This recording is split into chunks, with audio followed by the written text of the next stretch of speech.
Hello, everyone. How you doing? How's it going? I got something important for you. Hang on. Me when, stealing, theft. I like pilfering. I'm a sneaky poacher. I like taking things that do not belong to me. I can't believe Luke Correa would make this video about me and me specifically. I can't believe. At least. What? Oh. Okay, apparently you can fit a whole game into a QR code. That's neat. It is. It's me. Look at what they've done to me. Anyway, today we are doing the Great Ace Attorney. I'm very excited. We were in the second act of wait, is it gonna show up? Hello? There it is. I can see it. You'll see it in a second. Just wait, just give it you gotta give it a second. OBS is a slow old man. Our little meow meow. God damn it. Okay, so which am I? Am I the Skrunkler or am I the little meow meow? I can't be both. It can't be both. OBS is a librarian. Yeah, OBS is that really old librarian at the...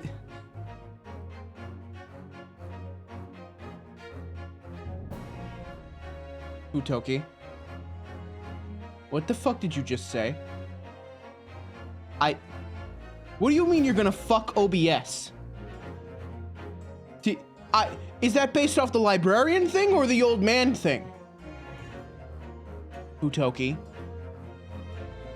I demand an answer. No, I will sit here until the end of time. I want an answer. All right, well, there you go. You know what? That seems on brand for Futoki somehow. Anyway, hang on. Let me. Let's see. Hang on. All right. So, you don't have a brand.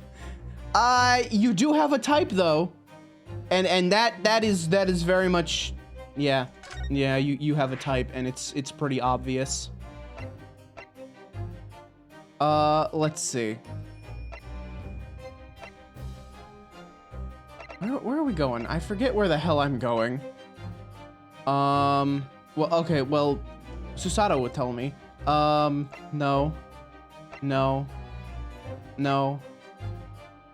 Right. We got to talk to her father about, the fact that, oh Christ, I forgot what happened last week. Hang on, there was a huge reveal and I don't even remember what it was. Right, okay. So he was good friends with Genshin Asogi. And Asogi protected him, like stood up for him, like tried to defend his life, and it didn't work out for him.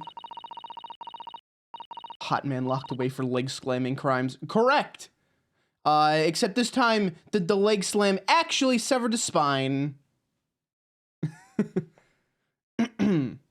I thought it yesterday, and I think it again today. This place is so princely. Oh, that's me. It's a wild guess, but I have a feeling you'll think the same tomorrow, too. My tea has a finer fragrance than whatever they're serving in the tea room here, though. Wouldn't you say? Ah, look what we have here. This is an unexpected pleasure. There he is. Ah, father. Ooh, is this your daddy, Susie? How lovely. What a charming young lady. And you are? Ah, really? So you're the author of The Adventures of Herlock Sholmes, are you? That's me. Iris Wilson, at your service, sir. I honestly, same reaction, Futo, but you have to understand she's a child. That is a normal word for her. And we need to not be weird about it. Susie's been such a wonderful friend to me over the last year, you know? Yeah, Zeal, she's, actually, well, she was 8 in the last game, and it's been a year. I wonder if they actually, like, took the time to, like, update all of the ages. Oh, she's 10 now. Okay. She was 8 in the last game. To say... These kids need to learn to say motherfucker. Ah, yes, teach the child how to swear. That's a great idea. Well, Miss Wilson, I must say I read your work regularly and with much interest. Why do read and read need to be spelled the same way? Why do we do that? Why does the English language suck ass? Because when I read a sentence for the first time and I'm expecting it to be, you know, past tense, and it turns out to be present tense, I look like an idiot. Iris actually lives with Mr. Sholmes, you know, Father. Is that so? Well, perhaps that goes some way to explaining that bright look in your eyes. Hee. You wouldn't be smiling so airily if you knew just how bright she is, believe me. Now then, young Naruhodo, it was a pleasure seeing you in action earlier. As an invitee of the symposium, I was allowed to observe from the gallery, after I twisted some arms. And I must say, it was a truly exemplary performance. Oh, well, thank you very much. Be like baby Alistair, call your dad a bastard. Oh, you saw that story, did you? Yeah, that was, Look, Seinfeld led me to believe that bastard was a compliment. I don't know what to tell you. Oh, I'm fairly sure you omitted by Cosmo on the end there. No, please don't misunderstand. It was you who impressed me. Really? You didn't miss a step against Asogi, and we all know how capable he is. Really, to have matured into such a fine defense lawyer in less than a year is quite extraordinary. It's very kind of you to say so. And really nice to hear. What I saw in court today confirmed what I'd been hoping for. The favor I mentioned yesterday, Naruhodo. I trust you haven't forgotten? Oh, no, you did mention something, didn't you? But first, we have something to report, Father. Of course. Shall we take tea while we discuss matters further? Wonder where Judge Jigoku has got to.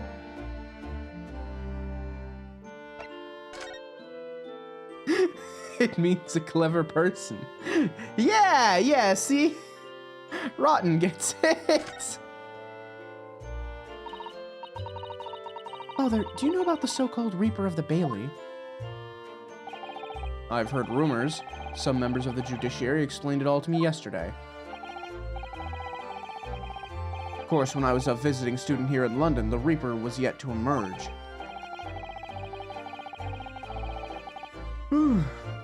Sorry, I'm still sleeping off the wake up. Right, he didn't appear until after that case when the visiting students had already returned home. Lord Van Zykes, who was in the dock that day. That was Barrack, the younger brother of Clint Van Zykes, I believe. That's right, and he's known throughout London as the Reaper, as you've heard. But the truth is, it wasn't him behind all those mysterious deaths. It was somebody else. I see. What you're saying is, there's been a professional killer at work here. Exactly. Oh, right. That was the big reveal. That the Reaper, Barrack Von Zykes suspects that the Reaper was Tobias Gregson, and that he was working in tandem with, Asahin, also known as Giselle Brett. That's right. That's what the big reveal was. Someone by the name of Asashin, in fact. I beg your pardon. Did you say assassin? You mean that Giselle Brett woman who was responsible for killing my great friend? Oh no, a friend of yours was killed? Professor Mikotoba, I think perhaps we shouldn't discuss this right now. As the friend the professor is talking about is Dr. John H. Wilson. And that's not something we want Iris to find out about. Not like this, anyway. Yeah, the names in this game, I swear to God. Yeah, I love the pun names. Actually, wait. Have you played Spirit of Justice? Because Spirit of Justice has the best and the worst pun name. Wait. Let me find this. What was it? Spirit. Hang on. I gotta look this up because it's incredible. Of Justice long name. I'm sure this will bring it up. Here we go. Okay. Let's see. So, yeah, the character is what's his name? Inga Karkul Kurain. Now that's not a pun on its own. However, you find out in the midst of the trial that his full name is Inga Karkul. How could Disnam be any longer or more pompous than it already is, Kurain III? Yes. It is the worst. And I hate it. I hate it a lot. Spirit of Justice went so hard on the pun names. Like, it was so bad. At least the Great Ace Attorney, pulls it back a bit. But, good God. But yeah, welcome on in, Smudged. How's it going? How you doing?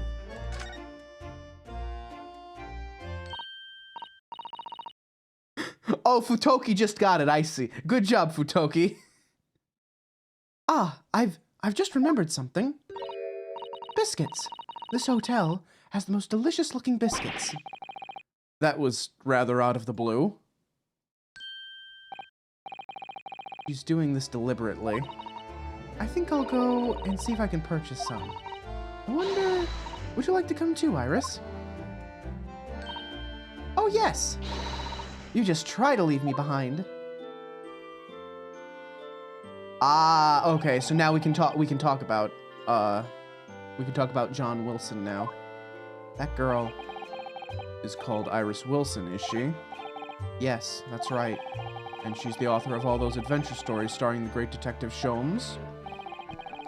But the name of the credited author isn't Iris, is it? It's Dr. John H. Wilson. Yes, I know. That's the name of her father, you see. Her father? Dr. John H. Wilson. I was deeply indebted to the man for all the kindness he showed me during my time in London. That's why I was keen to reciprocate and invite him to the Imperial Yume University 4 years ago. But he was murdered last year by Giselle Brett. Why? Why would the Hand of the Reaper stretch all the way to Japan? Iris knows nothing about that case, but it seems very likely that the victim, Dr. Wilson, was her father. Well, I can't say that we ever spoke about his family, so I don't know if he had a daughter or not. Really? How does that, how are you friends with someone for, that long, and that just never comes up in conversation? It's not something you just bring up, it's not like the first thing you bring up, hey, nice to meet you. How's your family? But when you're good friends with someone, usually you know something about their family. Do I have a daughter? No. No, I don't. No. And I can say that with, 100% certainty. And that's all I'm going to say on the matter. But I think I can say with some certainty that he was never the great detective's partner. Shut up, Fudo! Shut the fuck up!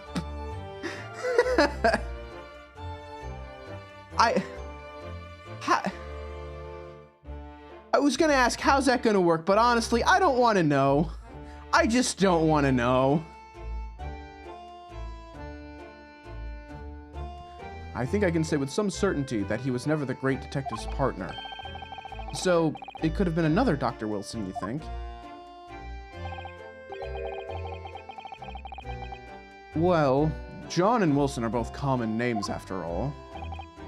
Still, it's probably best not to mention this to the young lady until we can be sure. That's what we thought, yes. We're back with cinnamon biscuits. Ooh, they smell delicious, Iris. Same way Venom and Eddie had a kid. Oh, no. No. Please do not call me daddy. I don't want people calling me daddy. The official line for, like, lewd jokes is, hello, Sid.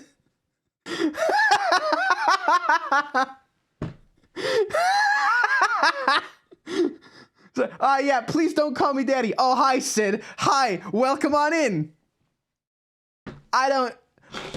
Whoops, I knocked my ibuprofen over.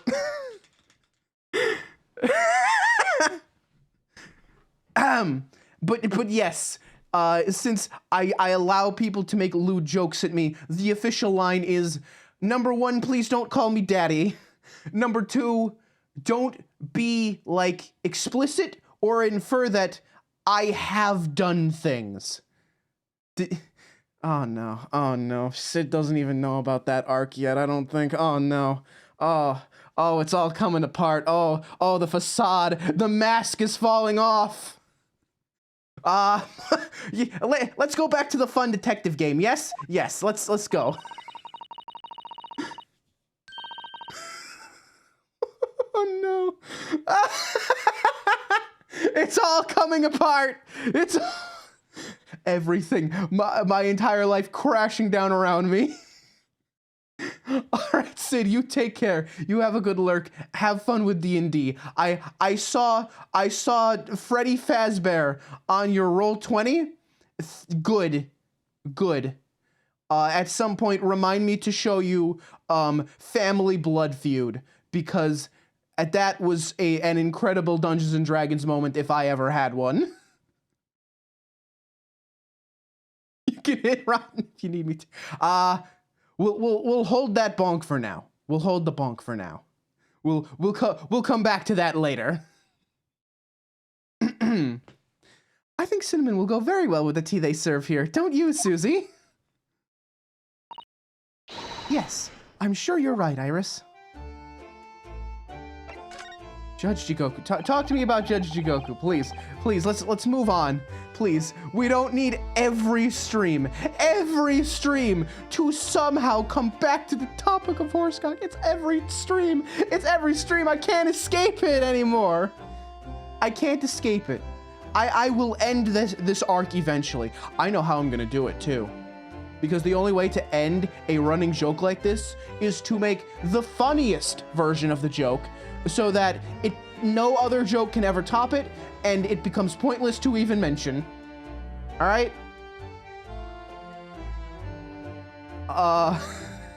The thrilling conclusion. Yes, exactly. The thrilling conclusion to the horsecock arc. You could say it would be the thrilling climax to the horsecock arc.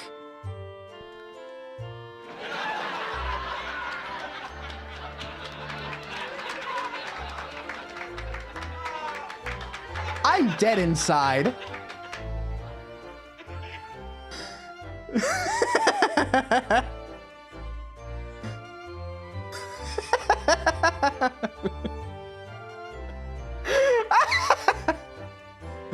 Okay, the game! I have a game, I should play it maybe. I haven't seen Judge Jigoku for a while, have you? Guilty! But that guilty is still ringing in my ears. No, now that you mention it, I haven't seen him since this morning either. I suppose since the symposium's opening was postponed, he'll have gone to explore at the Great Exhibition.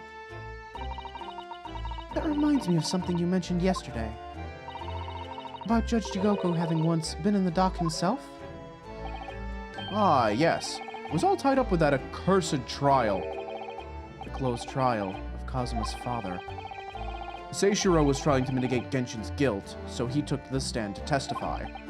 But he got a little carried away and, actually managed to break the witness stand.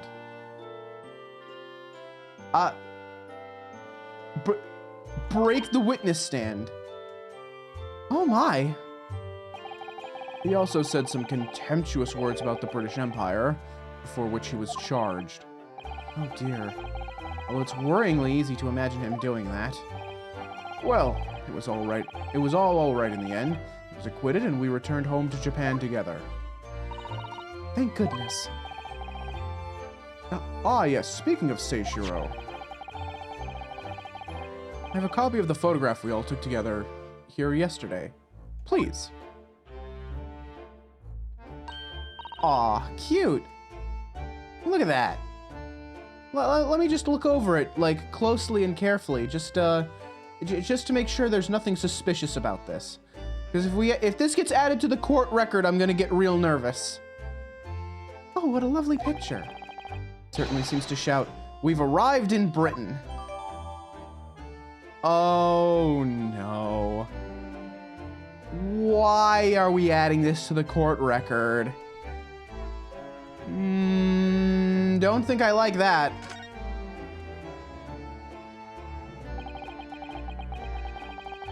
My God, Futoki, shut up. Shut up. Why are you like this, Futoki? Do you need some water? I think you need some water because Jesus Christ, you're thirsty today.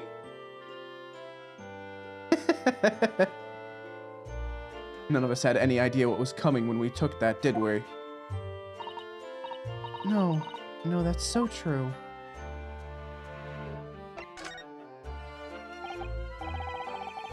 No parental figures since I was 9 years old. Man, no parents will really do that to a motherfucker, won't it? So, you mentioned a favor that you'd like to ask me. Well, this fateful trial that you're fighting, one way or another, it will be over before long. And when it is, I'd like you to accompany back to Japan. You want me to do... What? Father, what's the meaning of this? Now, Susato, you should understand. You've seen how our courts work firsthand. Japan's judicial system is in its infancy, especially when it comes to defense. Oh, you mean... The Supreme Court of Judicature is in desperate need of a good defense lawyer. As soon as possible. Really quite urgently, in fact. But, I've not even been in London a year yet. I've read all of Susato's reports. I'm well aware of your extraordinary talents. Having seen you in action with my own eyes earlier today, there's no question. You, Naruhodo, are precisely the man our country needs. You to Twitch, how do you bonk other users? Yeah, that's my job. I do the bonking around here if I need to. So, you be leaving then, Runo? But then, what am I supposed to do, Father? You came here to serve as Asogi's judicial assistant. Oh, yes. She's supposed to be Kazuma's assistant. Our government is still in the process of deciding how best to deal with his situation, though. You've always chosen your own path, Susato, and I trust your judgment. In this matter also. Father! Please, the pair of you, don't look so downcast. It's merely a suggestion, you understand. A hope, if I'm honest, but I won't force you. I can't force you, but take it! Take the deal! All I ask is that you consider it, and come to a decision by the time this trial concludes. Yes, all right. You won't leave, will you, Aruno? Aw, Iris! The thought hadn't even crossed my mind. Up until now, I've just been trying to do what I believed to be Kazuma's will. But it turns out, he's still alive, so... Where does that leave me?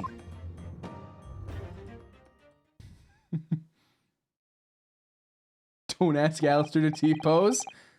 Oh. Oh, don't do what now, Futo? Don't do what?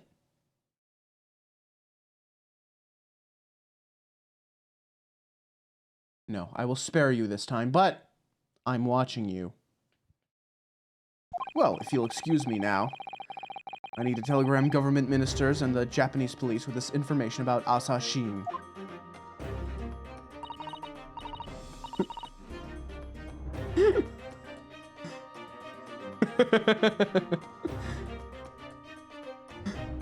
How do you even do that?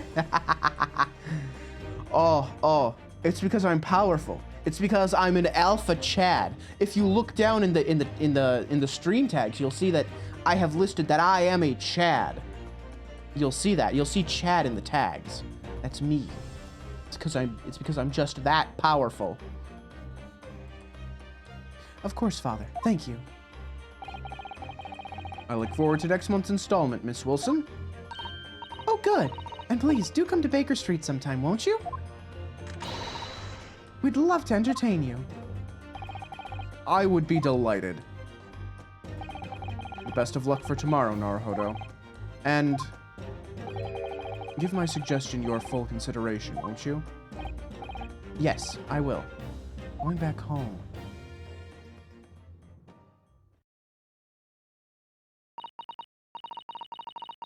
You know, Kazuma-sama has always meant a great deal to my father.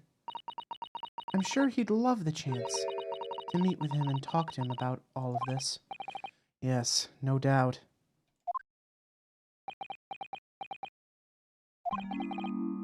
Asashin. Of course, it's so obvious. How could I have neglected to consider the possibility before now? Sholmes, when did you get here? Ah! Mr. Sholmes! Don't get best. Hey, femboys can be Chads too. I mean, just look at, can of Monster Energy drink Astolfo.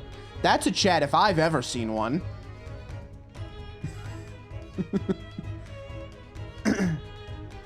And also, I'm pretty sure the Chad tag exists because there is a country in Africa called Chad. So I believe I am misadvertising my my location, but also it's Chad. Come on. It's the Chad tag. Come on.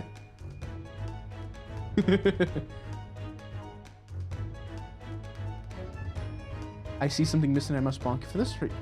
Credits panel? What? No, I fixed it. I fixed it to credit my overlays. Right, it should be. If it didn't take, that's a problem, but I did fix it. I fixed it like literally like a minute before stream. Hang on. I'm checking my own channel now because I know I changed that. Fixed it like oh, you can hear my own echo. Hang on. Yeah, I changed it. It's in the welcome panel. Yeah, there we go. I can't believe Zeal's trying to gaslight me. Can you believe this, guys? I probably should make like a separate panel with like the overlay and also like the model credits. I should probably do that at some point. But I did fix the one thing that I said I was going to fix, so I didn't forget entirely. Yeah. Heard of the Mega Chad that existed centuries ago? No, I don't think I have, Futo. Hurley, where have you been? Why, I joined you all for tea, of course. What an extraordinary question. I didn't notice you at all. No matter. Anyway, to more pressing concerns. Mr. Naruhodo. Oh, yes? I must dispatch a telegram to your country at once. It is a matter of much urgency. To Japan, you mean? Tell me, to whom can I entrust the task? Quickly now, who? Well? My father has just now left to send a telegram to the Imperial Police Bureau of Japan himself. I see. Well, he looked reliable enough for a bearded fellow. What? I don't think what father sports could be considered a beard, Mr. Sholmes. There's not a moment to lose. Kindly ask your trusty unshaven father to see this is sent. I will, but what is it? No questions at this time, if you please, Mr. Sato. All we can do is pray that for once, my deduction is awry. Doesn't that imply that your deductions are normally correct, Mr. Sholmes? Which isn't exactly... Now then. You may be surprised to learn that I am a very busy man. I certainly have no time to hide behind settees and eavesdrop on other people's conversations. So that's what joining us for tea meant. I leave the sending of this in your hands then, my dear fellows. And he's gone. Wait a minute, Mr. Sholmes! He just sort of ran off, didn't he? At quite a pace. And left the unpaid bill for his tea behind, too. Ah, thanks, Sholmes. I must catch up with father at the telegraph office at once. And I'll run and call us a cab straight away. And they're gone. And there was me thinking everyone would be clamoring to pay Mr. Sholmes' bill. Well, I guess we're not paying it either. Fuck that shit. Oh, we can't even examine. Okay. Okay, here we go. We'll visit the hospital now. Now we're finally gonna get something out of this. This is the ward where Mr. Vigil was brought, apparently. To be frank, I'm a little worried about seeing him again. There he is. Ah, the lawyer. Hello again. Yeah, just hides behind settees, hands you a telegram, runs off, explains nothing. Who needs an explanation? Sholmes telling you to do something? You just kind of do it. Are you feeling better now, Mr. Vigil? Yes, thank you. Somewhat better. I'm so sorry to have caused you to... I mean, it was because of me. I hadn't exposed your secret and forced you to remember things you'd obviously tried to forget. The prosecutor was here until a few moments ago, too. You just missed him. Oh, Kazuma beat us to it. He said much the same as you. He was very apologetic. But the truth is, I brought all of this upon myself. Please don't think like that. Keeping it from Evie, my wife, all these years, I've carried such a sense of guilt. But that's not the worst of it. Over time, I obviously came to deceive myself as well. You mean about your dismissal? Looking back now, I'm beginning to think that perhaps Inspector Gregson didn't stumble across me by accident at all. I mean, he compensated me so generously for acting as a stand-in. He was clearly concerned for my well-being and doing what he could to help. So perhaps Gregson knew exactly what had become of Mr. Vigil all along then. I'm sure this is just desserts for 10 years of lies and deception, but... It wasn't me that helped the professor escape 10 years ago. It wasn't me! I swear it. I swear it's true. Oh, Mr. Vigil. I'm sure you'd rather not dredge up even more from your past at this time, but... If possible, could you tell us exactly what really happened? I want to. I need to get all of this off my chest. I just want someone to tell me what I should have done. Oh, this poor man. Oh, this poor man, dude. He just wants to provide for his family. And he's carrying like all these ghosts from 10 years ago, dude. Inspector Gregson was obviously engaged in a special operation of some sort. He was investigating something that even Scotland Yard couldn't know about. Details of the Reaper's marks, yes. It was when he had to carry out those investigations that I would take his identification and impersonate him. You'd pretend to be the inspector and carry out the investigations on his behalf? No, never. A common street peddler couldn't possibly carry out a proper police investigation. All I would do is go to the specified location and make a little hoo-ha. Hoo-ha? Hoo-ha? Seems like a lot of hoopla! Just something to leave an impression, so everyone there would think a detective called Gregson was here.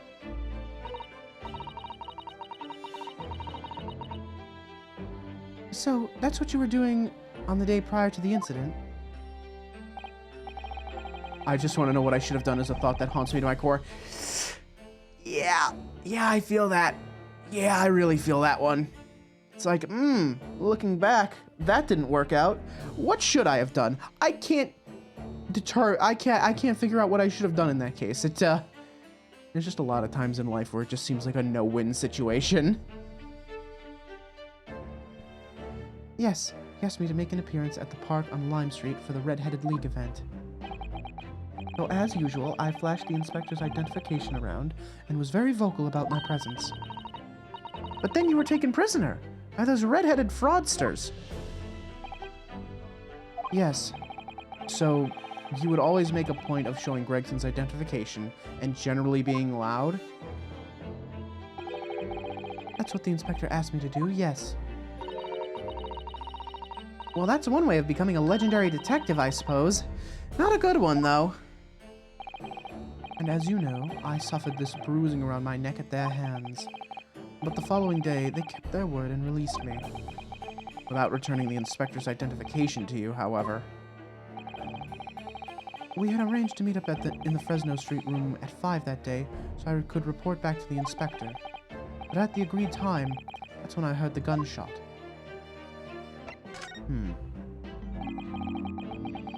It was at midnight on the 17th of June 10 years ago. That was the time scheduled for the execution. But the professor's execution never actually took place, did it? Or rather, the execution itself must have been used to effect the plan of escape. I hardly dare to imagine what a chilling plan it was. Barclay was renowned for being the highest security prison in the country. Everything that went in or out of the place was searched multiple times. But there was one notable exception. Or rather, one notable loophole. Something that was never questioned. And that would be anything that was inside your asshole. I have a feeling I know what that loophole was now. The coffins into which the bodies of the executed convicts were placed, correct? Oh, okay, that makes a little bit more sense. Yes. Once the coroner had confirmed the death of a condemned convict, the body was taken in its coffin for immediate burial in Lowgate Cemetery, just behind the prison. The chief warder first had to sign the necessary papers. And after that, no member of the staff was permitted to touch the coffin containing the body again. Huh. Execution date and time. This information is from a credible source. Yeah, it's fairly well recorded in like police documents, and it's a date and time that's been thrown around a lot. When executions took place, only the executioner and the coroner were permitted inside the chamber.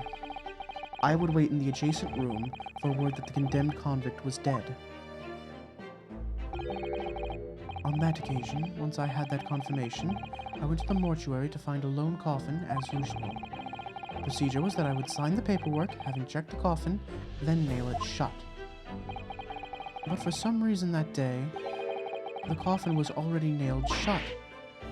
No! I didn't think anything of it at the time. I assumed that my deputy must have checked the coffin and nailed it shut before I arrived. So, you mean the coffin contained...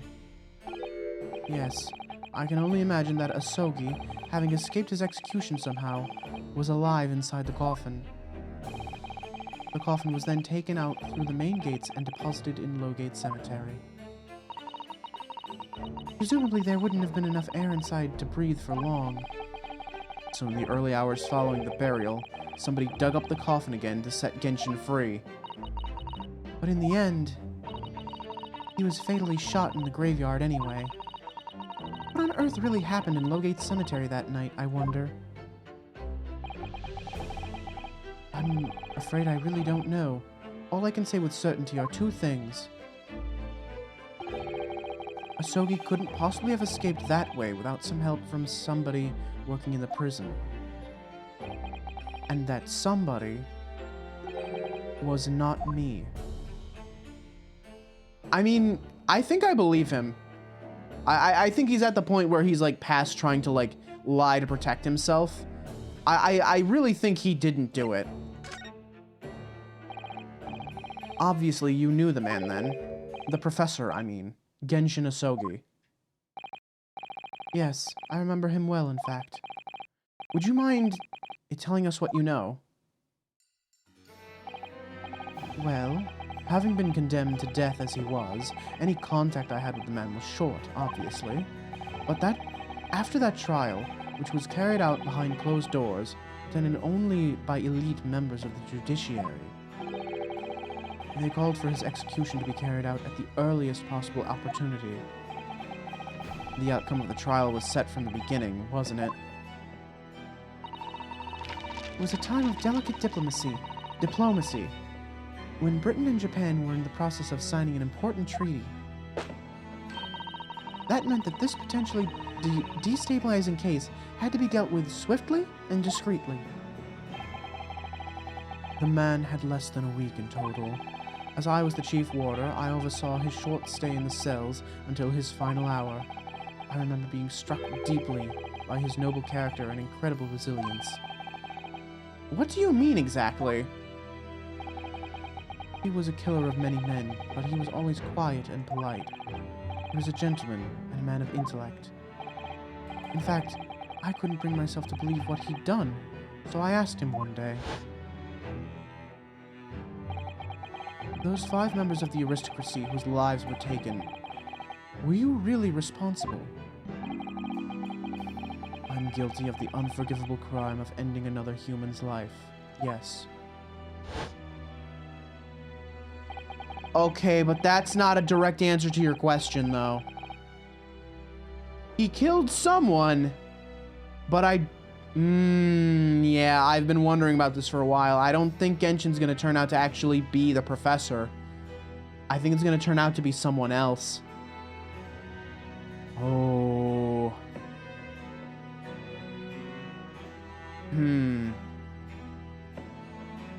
Wait. Oh, hold on. I'm having a big think at the moment. So I'm going to place a prediction here. I'm going to place this prediction out in the open so we can refer to it later. Genshin Asogi was not the professor.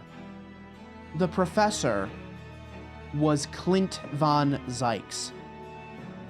And when Genshin Asogi found this out, he killed him. That's my prediction. That's my prediction. The following day, the closed trial took place, and the verdict was no surprise. Guilty. That night, when he was brought back to his cell, I saw something. Something unusual. Something unusual? What? The last will and testament of Genshin Asogi. His will?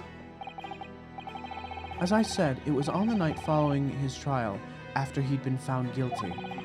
I was doing the rounds of the cells, and when I looked into Asogi's, I noticed that he seemed to have a sheet of paper in his hand. Ah, His last will and testament, then, presumably. As soon as he noticed me, he hurriedly shoved it behind his back. But why did you find that so unusual? Isn't it normal for a man to pen a will when he knows his death is nigh? Yes, that's true. There were special conditions to Asogi's incarceration, you see. What sort of conditions? Well, even though he was held in a cell designed for condemned inmates, he was allowed to keep his personal effects with him, with one exception. Really? He was allowed his things? That is unusual, certainly. Of course, he'd been convicted of killing 5 members of the aristocracy, but at the same time, he was a guest in our country from the Empire of Japan. The powers that be were determined that his final days shouldn't be needlessly uncomfortable. Huh, alright. And what was the exception you mentioned to the personal effects he was allowed? That's the point. He wasn't permitted to have writing materials. What? Specifically, no pens or paper.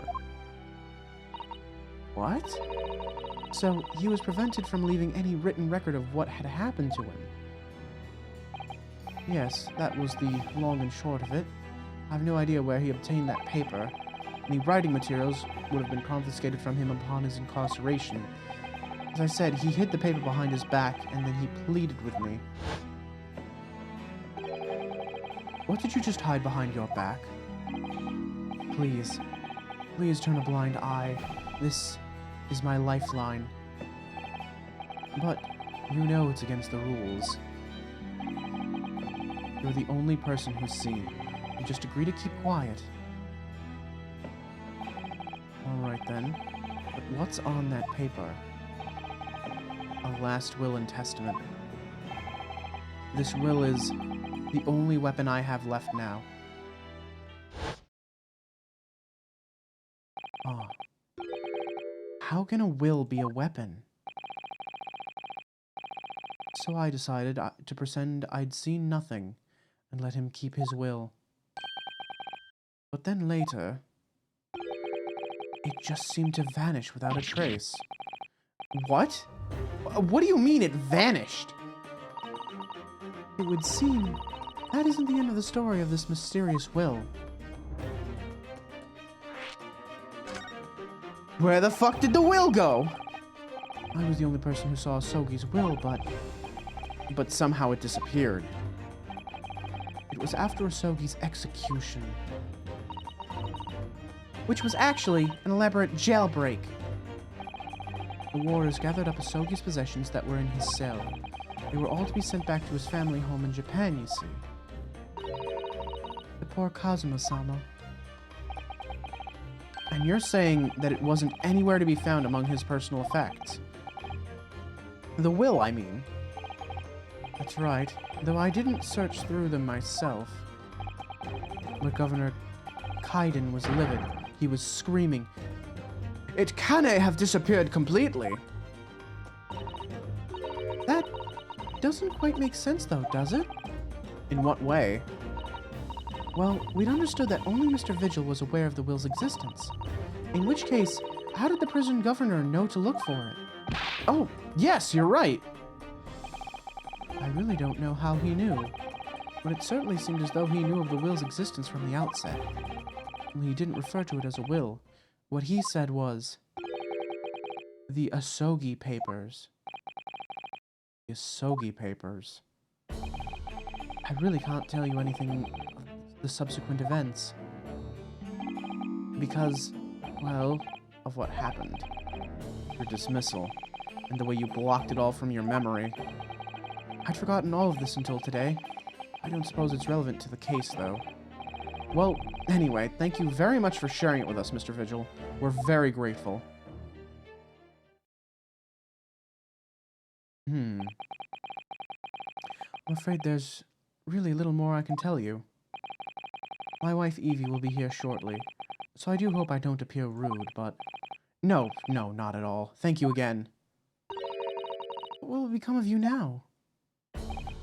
Well, impersonating a police officer is a criminal offense, of course. I imagine that once I'm fully recovered, I shall be arrested. I'm so sorry. Don't be, please. This was all my own doing.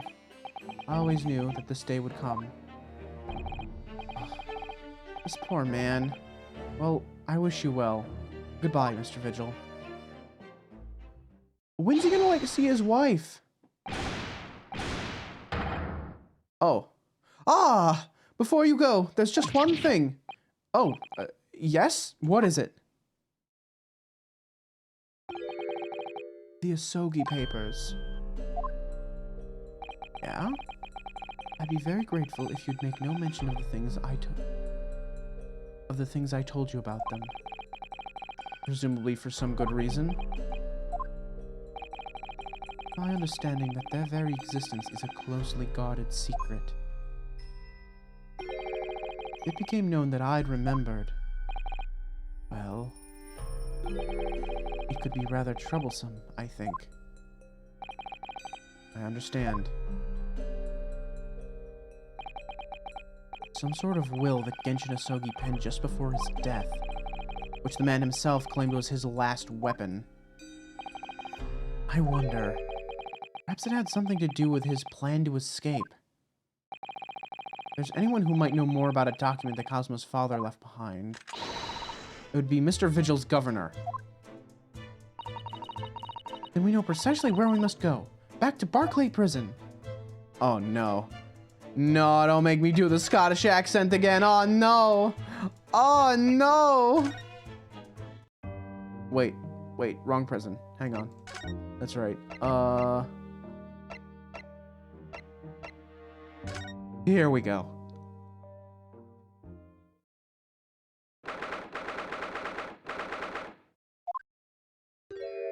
There he is. Ugh! Back again, are you? Yes. Hello. I've heard all about your investigations.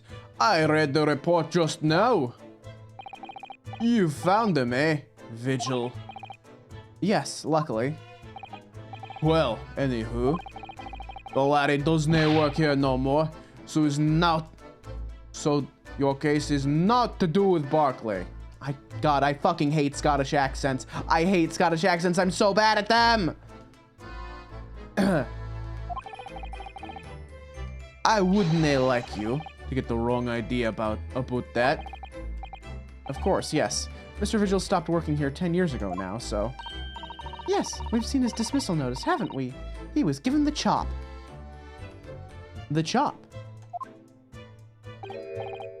Aye, Kimmer. You're kidding very well. So, how about the wee handcuff biscuit? Oh, they really are like little handcuffs.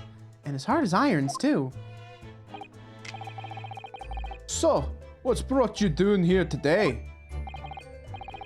Well, there's something else we'd like to ask you about, actually. Is that so? We believe there might have been a document that disappeared from Genshin Asogi's cell. I think it's been called the Asogi Papers or something?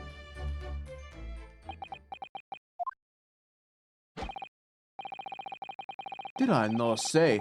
Gregson's death has naught to do with things that might have happened at Barclay. Leave the past in the past, laddie. Let's not footer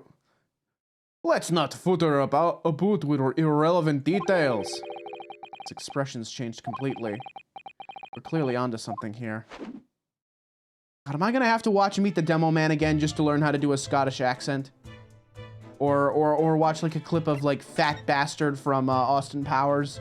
Because I'm struggling with this accent. That murderer, That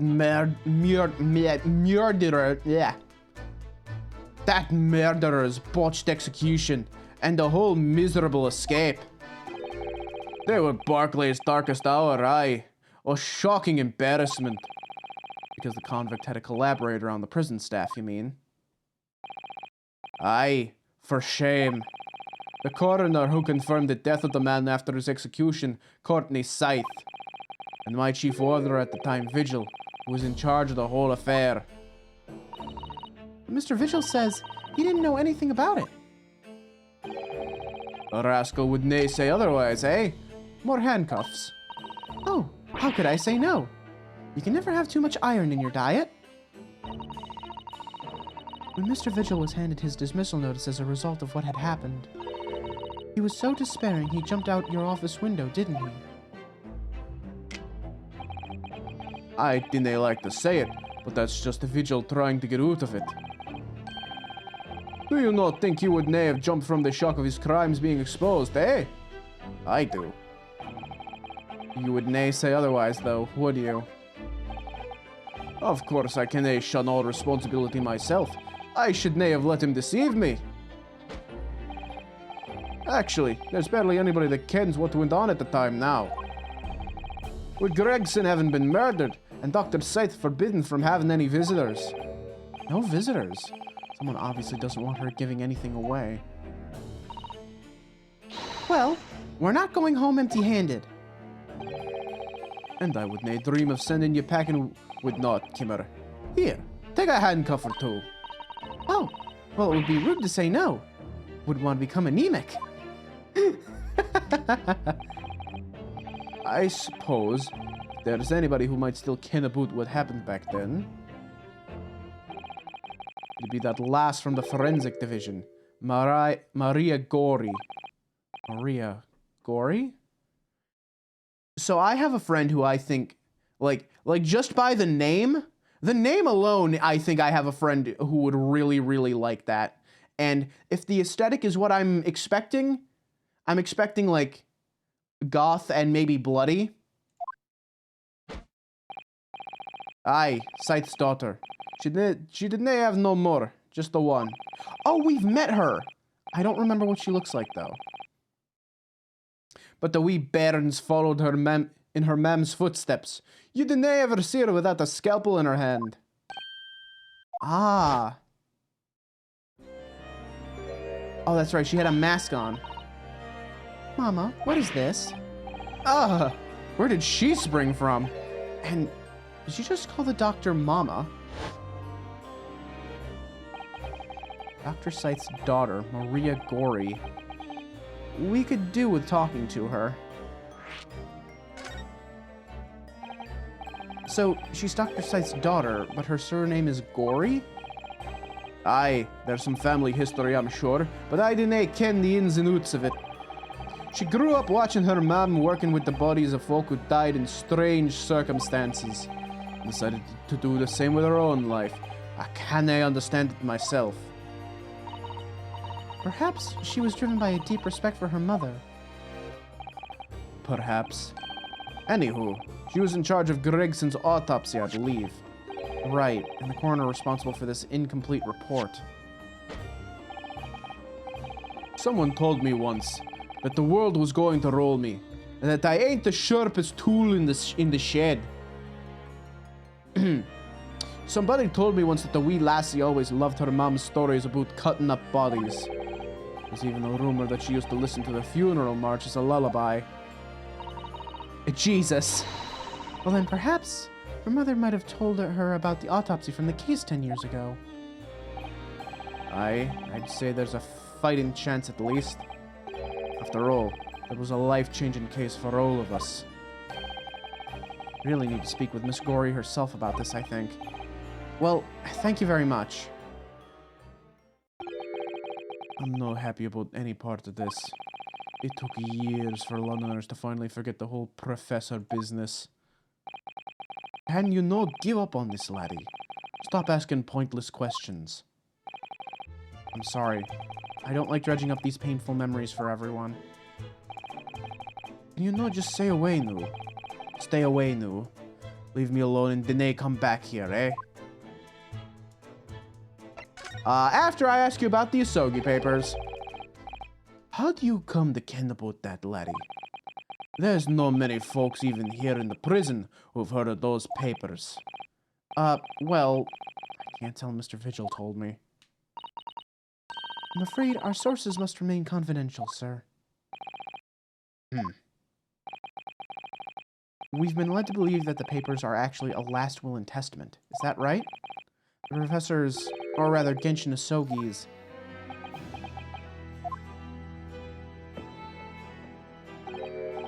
Aye, that's right. You're well informed, Jimmy. Oh, is that the end of the silent treatment? Jimmy? Is that a common nickname for Scottish people to give, like, people? Is that another version of Laddie? But then after the convict's execution, it mysteriously vanished from his cell, didn't it? Havers, no. You're off at half-cock there. I think you didn't quite get your facts straight. It was there in the cell, exactly where it should have been.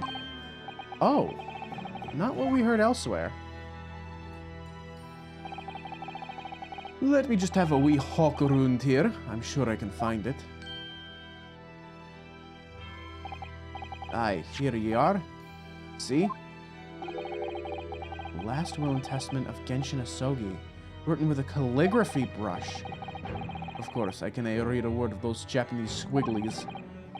But I mind it says he leaves all his worldly possessions to his son back in his homeland. Yes, that's correct. That's the gist of it. So these are the Asogi papers? Aye, of course they are. Papers written by Asogi, nae doubt about it. There's no mystery here, laddie. That's your lot. After all the stramash of that slicer of an execution, we sent the man's possessions back to his clan in Japan, and that was the end of it. I think we ought to make a record of this, Mr. Naruhodo, just in case. Yeah, that's a good idea. One thing before you go on your way, Mr. Naruhodo. Oh, yes? Those papers are not to do with Gregson's death.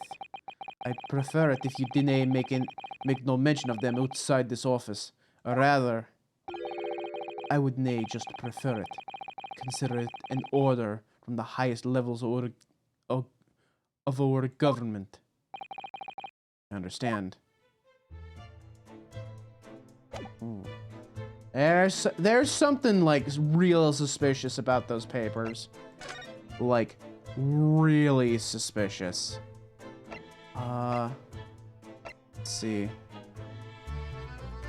This place seems to rather suit Lord Van Zant. Oh dear, did I just say that out loud? So, are we not gonna go, oh, that's right, we gotta talk to Kazuma first. And then I guess we'll talk to the coroner?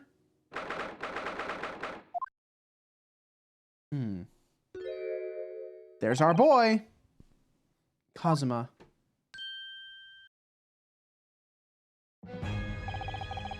I thought it wouldn't be long before you paid me a visit, Ryunosuke.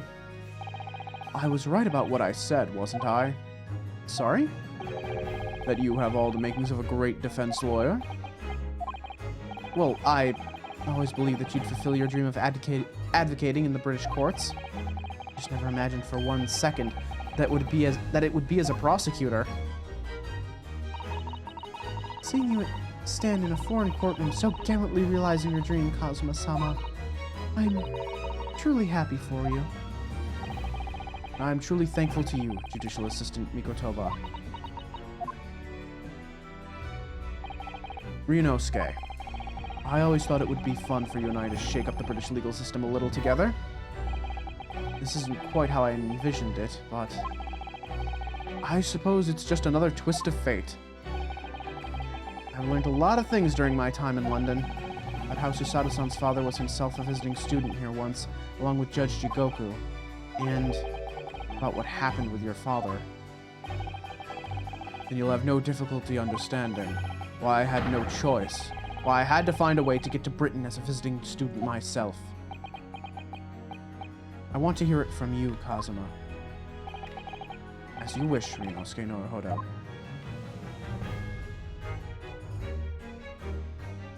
Why is Kazuma so cool? Like, why is he just, like, really cool? I love this new outfit, too. This new outfit, like, suits him. It's getting on for a year now, since what happened on the SS Muria.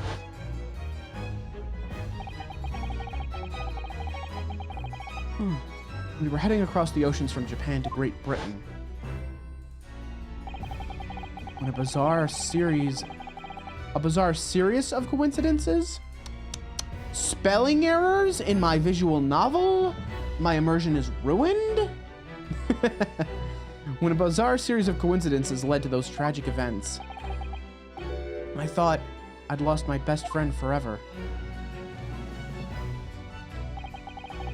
I must have been unconscious for a long time. When I woke, I was lying on a bed. It was a narrow little room. There was a posy of flowers by the pillow. It took me a little while to realize that I was in the cabin of a ship. I slipped out of the room, headed up onto the deck. Were you already suffering from amnesia at that point? Yes, I didn't know what had happened or where I was. It was just this voice in my head. You have something you need to do, something no one else can know about. Go to Great Britain. Your task awaits you there. It was a calling I couldn't ignore. It compelled me relentlessly. Out on deck, I saw that I was on a huge steamship, and we were docked at a large port. It must have been Hong Kong. Yes, must have been. Presumably just before they were due to carry your body off the ship. I had no idea of the situation, but I did have the feeling that this was in some way my last chance. So I concealed myself among the disembarking passengers and went ashore. Then I disappeared into the crowded streets of that foreign port city. I could plan my onward journey to Great Britain.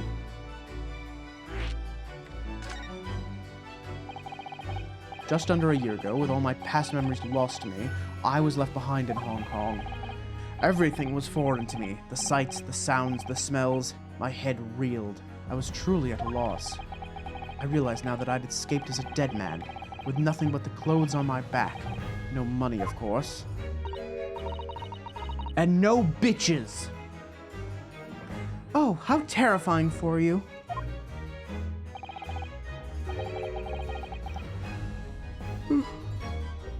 Give me a second, I'm gonna stretch.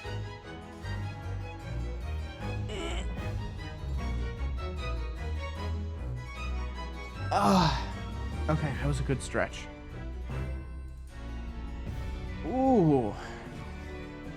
Sorry if I chest bumped the microphone a couple times there.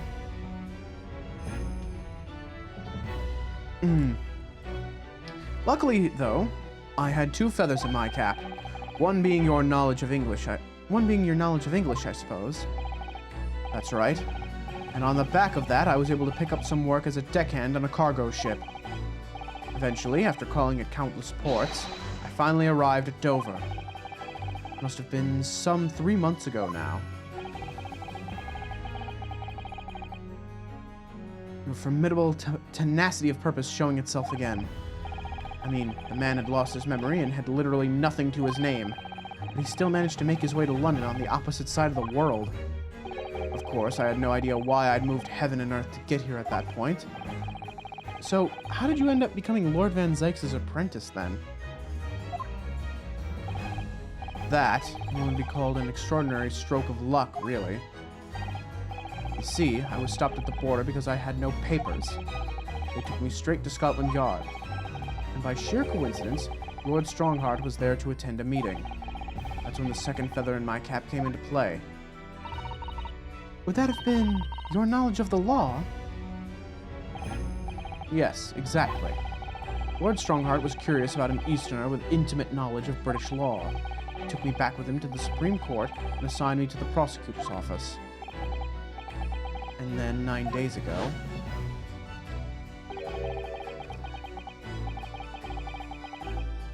you finally got your memory back after the trial involving Drebber. Ah, good old Enoch Drebber. Love that man. Yes, I did. Talk about your father, Genshin Impact. Ever since I met you at Yume, you talked about your dream. Mark my words, Ryunosuke. I'll be chosen as a visiting student and make my way to Great Britain someday. Did you know the entire time about what happened to your father here? 16 years ago.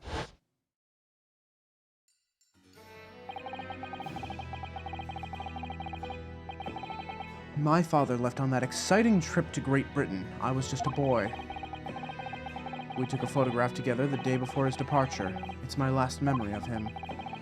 But what I remember most about my father is his unswerving sense of justice. Baby Kazuma! 6 years after he left, a gentleman called at our family home. He told me that Genshin, my father, had been taken ill in England and passed away. It was Professor Mikotoba, your father, Susato-san. Oh my. Ever since then, the professor was very good to me.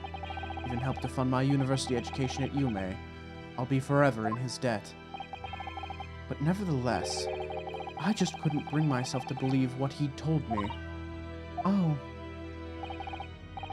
Then one day, a letter arrived at our house from Britain. There was no indication of the sender, so I opened it, assuming it was from an old acquaintance of my father. What I read in that letter changed my entire life. What did it say? It said that my father had been a mass murderer, and the writer cursed the Asogi name. Oh no! As a result of that letter, I found out what had been hidden from me all those years. Was that from Van Zykes? I wonder. Presumably the letter was sent from a relative of one of the victims. That sounds like Van Zykes to me.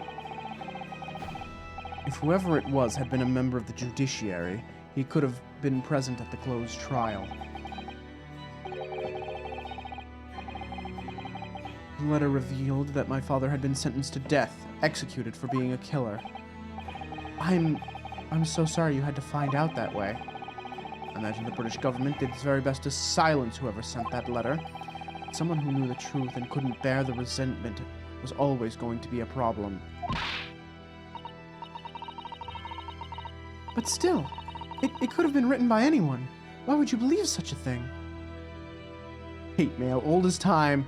Ah, yes, the precursor to going into someone's DMs and calling them cringe. Ah, yes. In today's world, Van Zykes would have just like made a burner account on Twitter, gone into Kazuma's DMs and been like, "Hey man, you're a piece of shit. Fuck you. I haven't gotten any hate DMs, so I don't know how to do this. That's not an invitation, by the way. Don't do that. Don't do that. I want to keep my streak as long as I can. Genshin sucks plus ratio.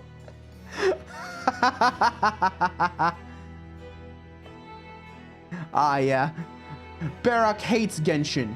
He much prefers Cookie Run Kingdom. But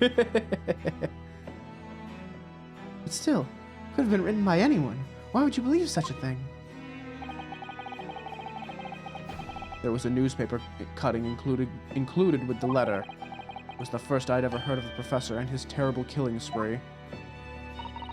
How about thirst mail?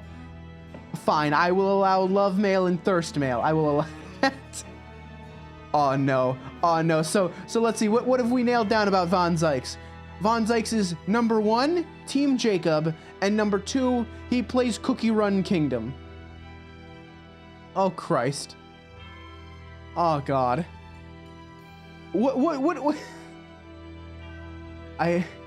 There's so many like gotchas to like think about here. Like you got what's it? Arknights is a gotcha, right? And then you got Fate Go, you got Fire Emblem Heroes, you got the one what with the horses. Oh, Christ. Oh no. I shudder to think what Mabel's going to do when she finds out about this.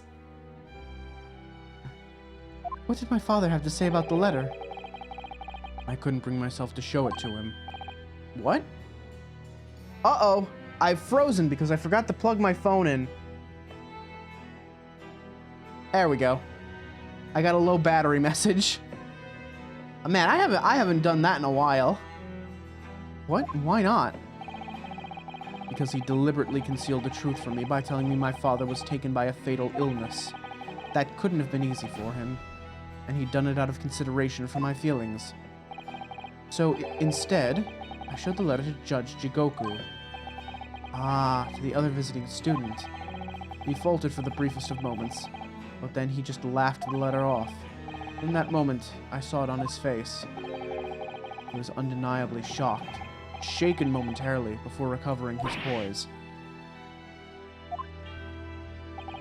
A year later, my bereaved mother succumbed to the strain of grief, and she too passed away.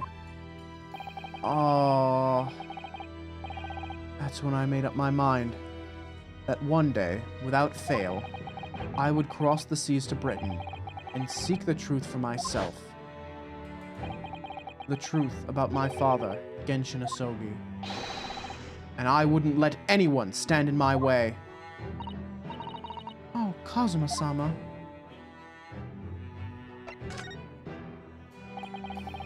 What we learned today in court turned things completely on their head.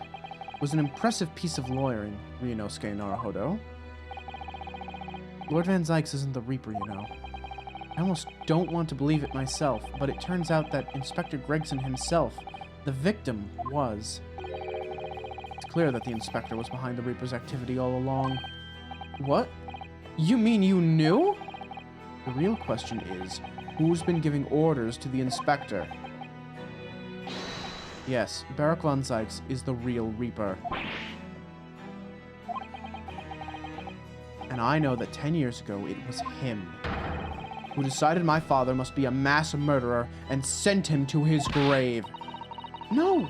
He was merely seeing that justice was done as the law dictates. He's not to blame. Ultimately, it's people who condemn people. The law is just a tool that they use to do it. And when a man condemns another, he must take responsibility for his actions. Of course he must. But I know for certain that my father would never have taken another man's life. Kazuma. On the contrary, my father's life was taken by the Reaper. Christ. He is, like, really broken up about this. Probably present this to him, right? The Asogi papers? Kazuma, what do you make of this?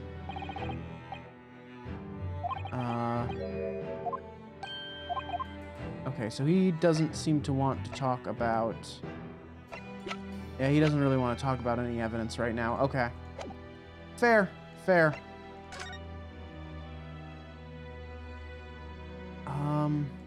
I should probably examine this little diorama here. What the... It's a scale model of the crime scene. Oh, yes, I realize that. The prosecution office make a model of the scene for every single case. Apparently so. Sometimes it helps to visualize things better and notice things you hadn't spotted before. Actually, the miniature notice board is my work. Be honest, you enjoyed making that. Kazuma's a Legos guy. I can see it. God, I have like a bunch of Legos I should build at some point. And like some plastic models too. Don't know that there's really anything here worth looking into. Doesn't seem like it. Lord Van Zykes' incredibly stylish desk. Not my style, though. No, I notice you've been working at the little table on the floor, kneeling down Seiza style. Thought it was some kind of punishment set up by Lord Van Zykes when I first saw it. I find it the most comfortable way to work. I can't do it. After a couple of minutes of sitting with my legs folded under me, they start to go tingly. Don't exaggerate, Ryunosuke. We both know you can't even manage a minute. Jeez. Just cut right through me, why don't you? Huh.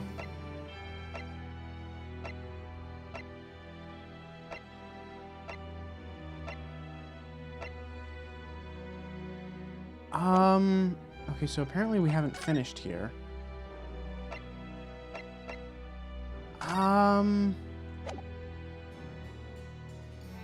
Still notice. I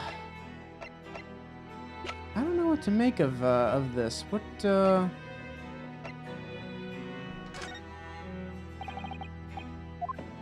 Alright, so I gotta figure out, like, a piece of evidence to show him, I think? It seems that way.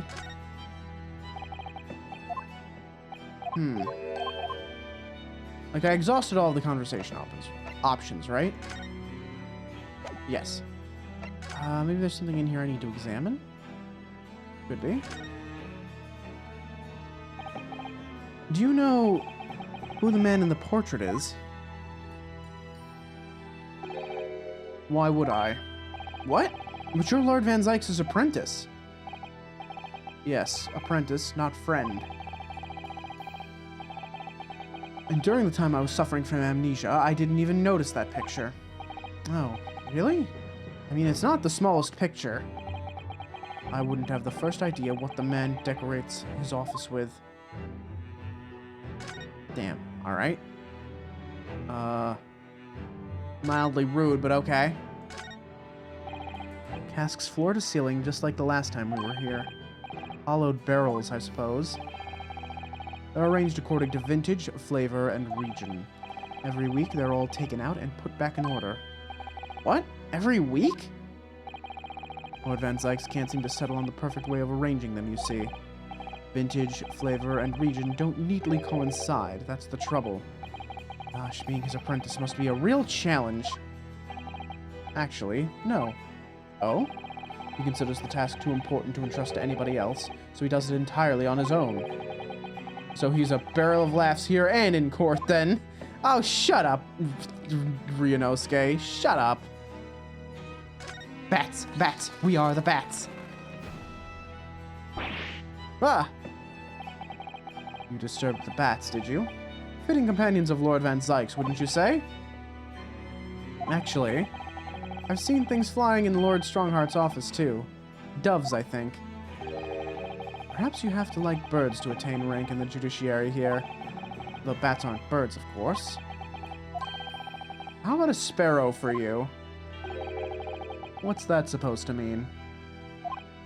Oh, nothing. Sorry. Just thinking out loud. I think a trained hawk would suit him pretty well. I caught Zeal's attention. Bats are better than birds? Ah, God, I don't know. I really like birds. I really like parakeets. They're so smart. They're such clever little babies. Lord Van Zykes' fine collection of hollowed chalices and bottles, all neatly lined up. The Blackwell parallels? Oh, you know, you're right. You're absolutely right. Yes, he's extremely particular about all that. He has a strict regime for everything, from the storage of the casks to the bottling of their contents. Gosh, he must be having a really tough time of it being his apprentice. Actually, no. He does it all himself. He's so particular about it all, he refuses to let anybody else touch any of it. It's been quite easy for me, in fact. Talk about weird.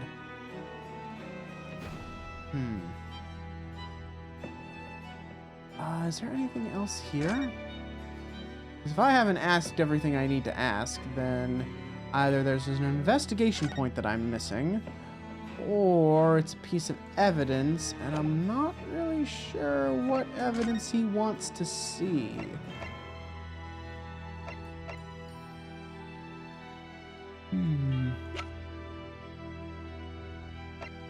Over candelabrum. His photograph.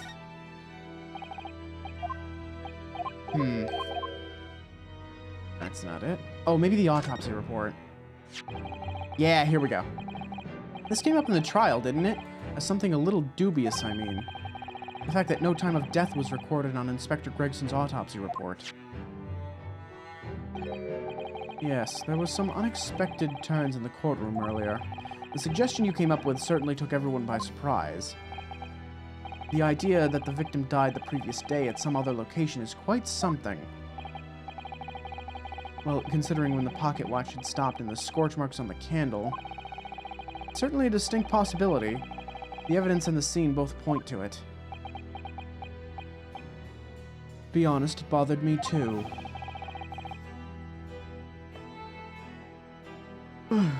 Okay, all right. I'm gonna finish this conversation. I'm gonna take like a 2-minute break. Ugh. I'm feeling like a little bit of the sleepy like grabbing me, so I'm gonna get some caffeine in a minute. So I paid a visit to the autopsy room earlier. Coroner responsible wasn't there, but I got a name. It's Dr. Gory. If it wouldn't trouble you, Kazuma-sama. Water, drink, water, drink, water. Thank you, Zeal. Drink, water, drink, water, drink, water. We would very much like to speak with the coroner, too.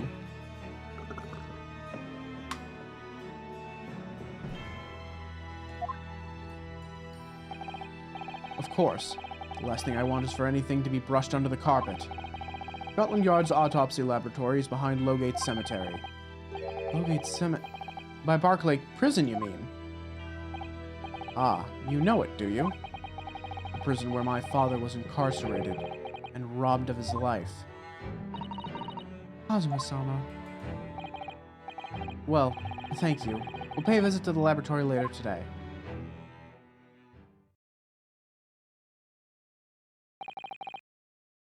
Ryunosuke. I want to thank you. What for? For this. You safeguarded the soul of the Asogi clan. Well, it is a famous sword that's been in your family for generations. My only slight regret is that I never got the chance to draw it before I returned it to you. Karuma is said to have been forged by a master swordsmith during the Sengoku Warring States period. I come from a long lineage of warriors, many of whom were expert swordsmen. How are you still the most... Ah, yes, because, I am a fool that constantly forgets to open stream labels. Here, this will update it in a second. I think you're still the most recent sub, though. Hello, Gambier, welcome on in. There we go, there we go, there we go. Thank you for the reminder, though. I always forget to open stream labels. It's not baked into OBS, so I have to, like, open it as a separate program. I should really just, like, I wonder if I can make, like, a shortcut that opens both of them. That would be cool. Well then, you're a chip off the old block, I'd say. This blade, Karuma, is the symbol of the Asogi clan's honor and might. Apparently, one of my father's apprentices even took the blade's name for a surname. Karuma. Wait. We've heard someone... Have we heard someone with the last name Karuma? Really? Karuma. It does sound formidable, that's for sure. Wait! Wait! Is this the ancestor of the Von Karmas? Oh no, wait a minute.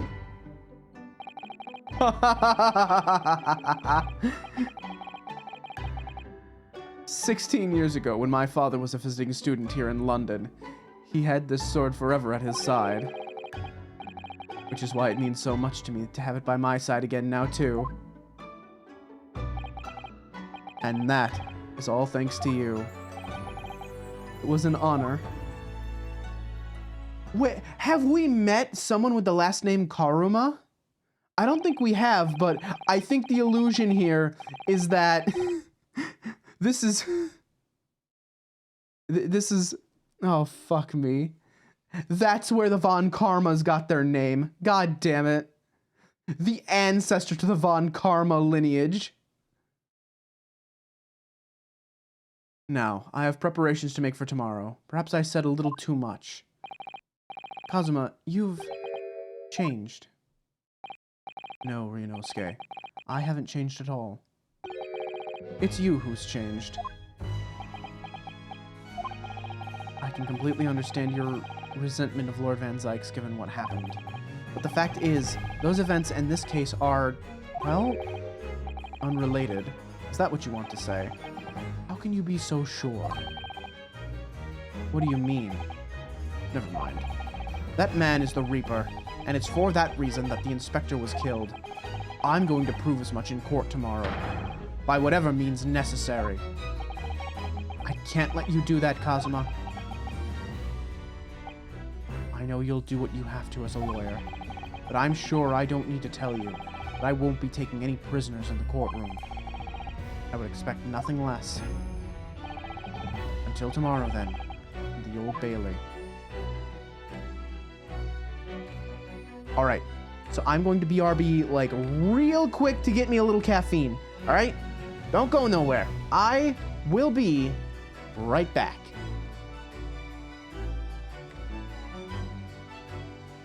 Actually, before I go, I gotta crack open a new G Fuel. Do I go with the pineapple, or do I try the Wumpa fruit? I haven't tried the Wumpa fruit yet. I have no idea if it's any good. Actually, you know what? I'm gonna go with the pineapple. I haven't had the pineapple in a while. The pineapple's really good.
We're back. Hello. Hello, hello. Let's see. Probably gonna need to refill my water. Oh, maybe I should have done that a little bit. Probably should have refilled my water a bit. A little bit low. It'll be fine. It'll be fine. Okay, now comes the hard part. There we go. This particular shaker cup, like, it seals really tightly, and it's really hard to, like, get the cap open for some reason. Ooh. Yeah, that pineapple flavor is really good. It just tastes like pineapple juice. Oh, that is really, really good. Okay.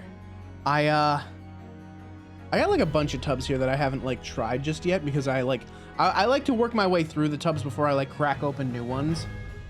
I only ever have like maybe 2 open at the same time. Cause you know, I don't want to like, they're powder. So if they get like, you know, if they're open for too long, they might start to absorb some moisture and like start to clump up, and you don't want that. It's also why I've started leaving the I leave the silica packet in the tub, so that, you know, if any more moisture gets in there, it'll just absorb it and keep the powder dry. Ah, here we go. Ah, this place has gotten a bit of a makeover. That's a whole lot of plushes. This place really is creepy, isn't it? Well, being a dead room, it's probably full of the spirits of the dissected. But actually, there's a rather pleasing scent of roses in the air. Well, being a dead room, Coroner probably needs a bold scent like that to mask the odor of death. Iris, do you think we could change the subject?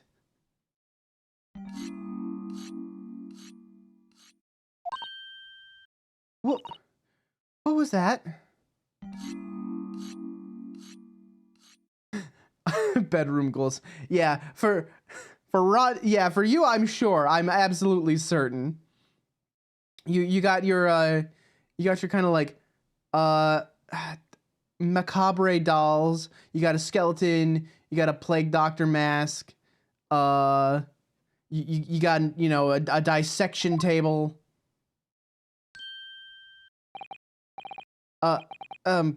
Dr. Gory?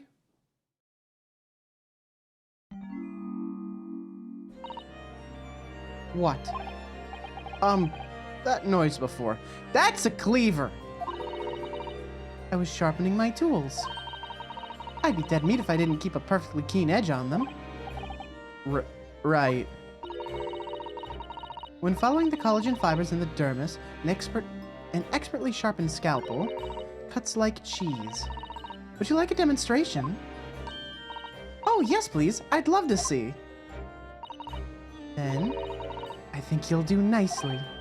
Huh? No, I wouldn't do nicely at all. I mean, maybe some other time. Is that a tut? Well, we came here to ask questions, so... Jesus Christ. Oh.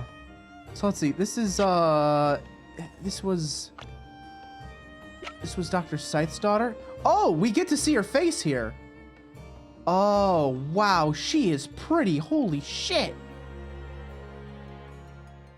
Here's out all the autopsy work on corpses. Yeah, okay.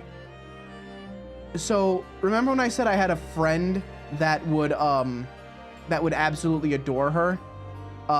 Yeah, I gotta show this to my seal calling dibs. Yeah, she is so fucking pretty. Holy shit. The ideal goth girlfriend who will cut you open and examine your insides. Yeah, yup, yeah. I have to show this to my friend.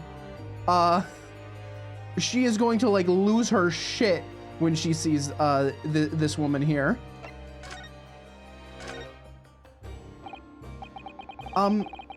We have actually met before. I'm a lawyer, if you remember.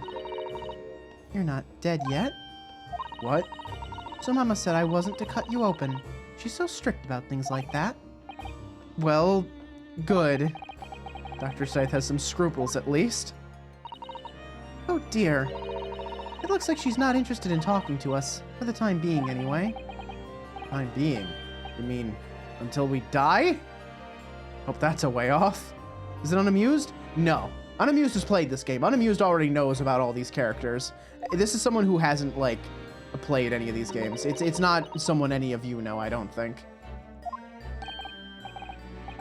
Sorry, but I wasn't planning on dying anytime soon. Surely there's some less drastic way of making her listen. Okay. Let's check the court record, maybe.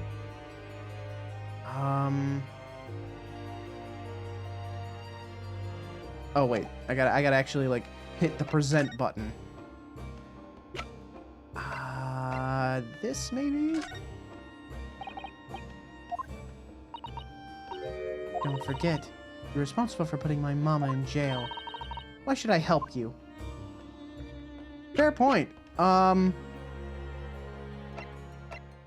me see, there's gotta be... Oh, right, the autopsy report. I gotta ask her about that. Dr. Gory, we actually came here to ask you about this. He was very good. Good? Sorry? His skin didn't snag my blade once, and very little mess. His joints dislocated easily, and his muscle tissue was a pleasure to work with. We can skip those details. But there is one thing about the report that's caught my attention. You don't seem to have recorded a time of death.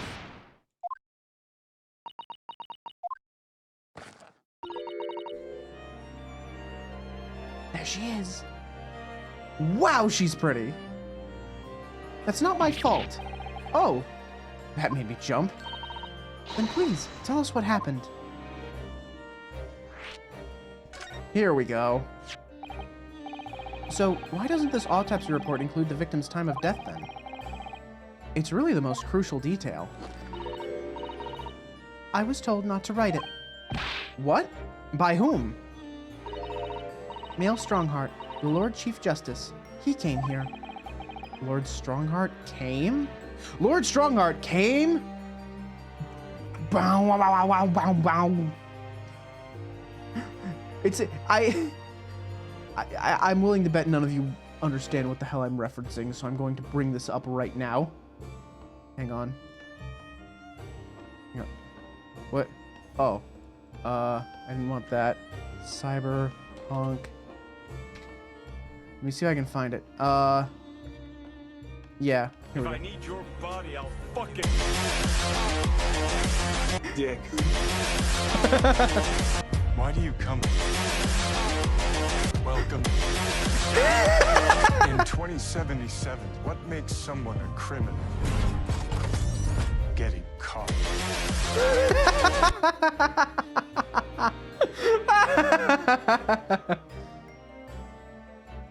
All right. Sorry, I had to. I had to.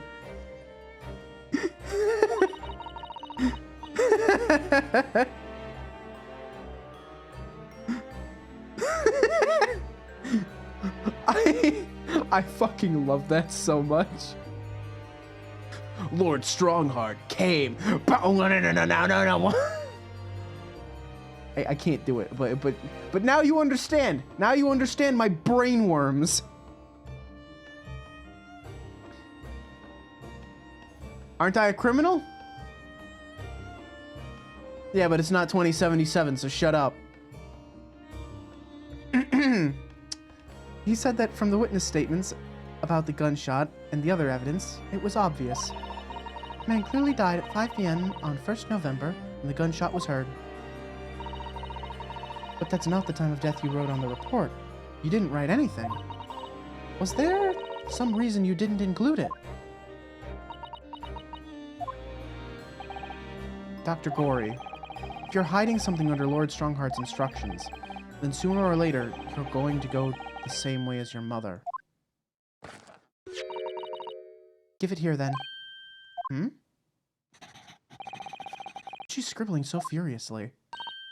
There. You've written...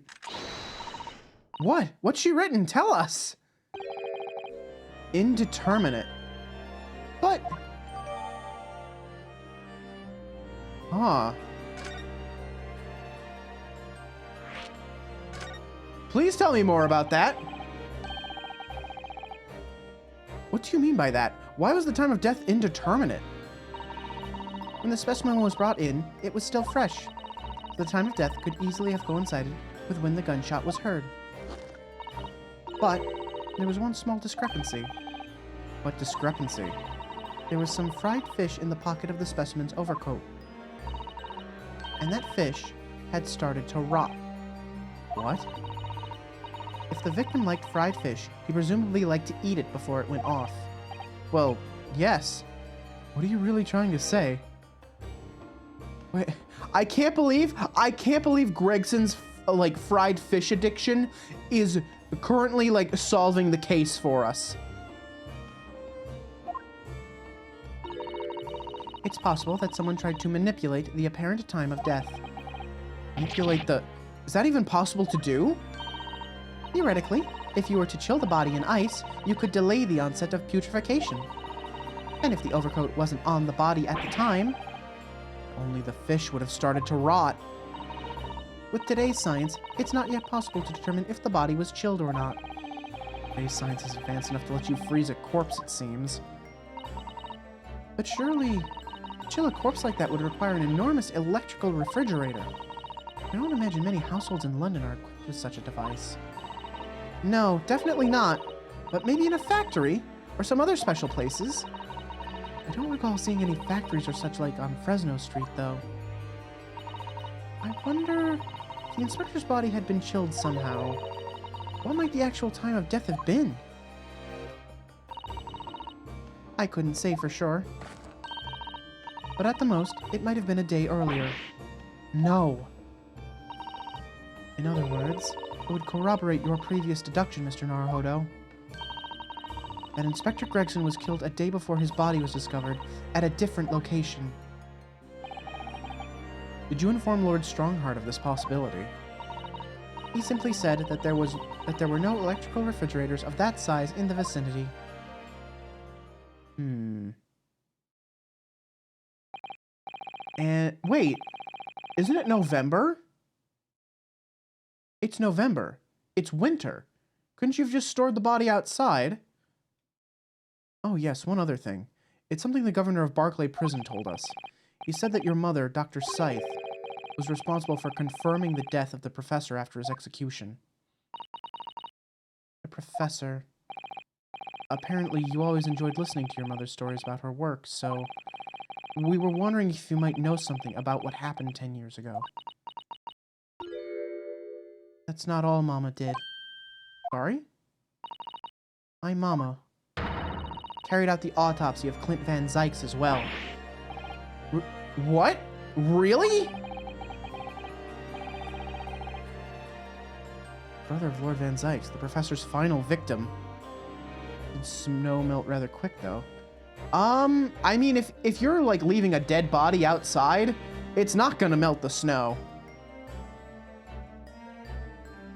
And you could probably, like, shake it off the body before you, like, bring it in to, like, you know, warmer temperatures. Brother of Lord Van Zykes, the professor's final victim. The idea of carrying out an autopsy on a member of the aristocracy was completely unthinkable back then. But the detective in charge of the investigation insisted, and it was miraculously authorized. That detective being Inspector Gregson, of course. Quite an accomplishment for one man. That autopsy provided the vital clue needed to arrest the killer. And Mama was there for that historic event. What does all this mean? You know, that amazing autopsy happened right here in this very room. the professor, and Clint Van Zykes. They both spent their final moments before their burial on that dissection table there. This lab, Mama's lab, was instrumental in some of the country's most important events. She really is proud of her mother. I wonder if you'd tell us more about exactly what happened back then, Dr. Gory.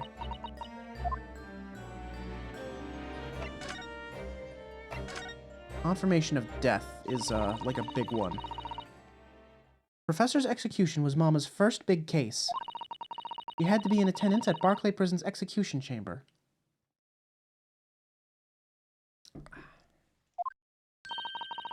And signed the certificate to confirm the convict's death. Mama's the best coroner in the world, you know. I was so proud of her. The execution didn't actually take place.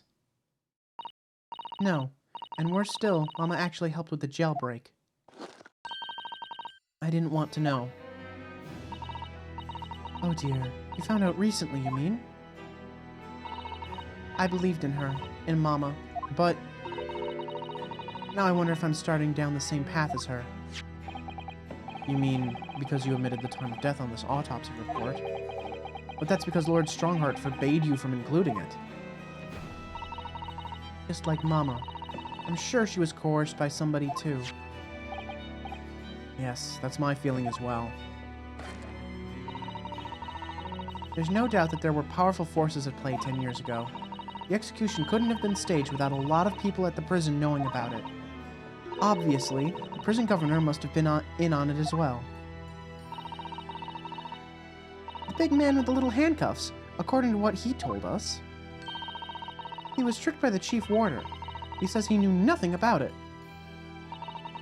Of course he said that. I'd say the same thing. Just who was behind that jailbreak after all those years? Or sorry, all those years ago. Tell me about Clint's autopsy. What the hell did that reveal? You mentioned the autopsy of Clint Van Zykes. It was at a time when carrying out autopsies of murder victims was very unusual. It's still not a practice that's observed in our country, even now. It turned out that he was the professor's final victim, and when the autopsy was performed, Mama was present, although only as the secondary assistant. The person leading the procedure was called Dr. John H. Wilson. That's right, my daddy! And there was one other person present, a primary assistant. He was a visiting student from the Far East. Wait, a visiting student?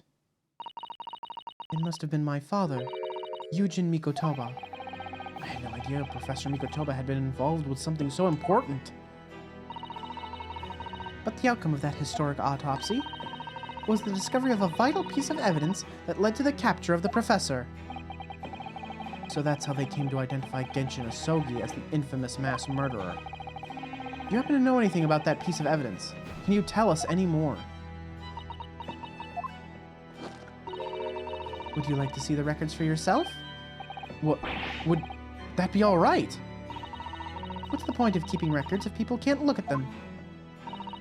They're filed under V at the back of those cupboards, with the other records from the last decade. Thank you! That's huge. Let's see, Van Zykes. That's strange. What, Mr. Naruhodo? They aren't here. There's nothing under Van Zykes. There must be.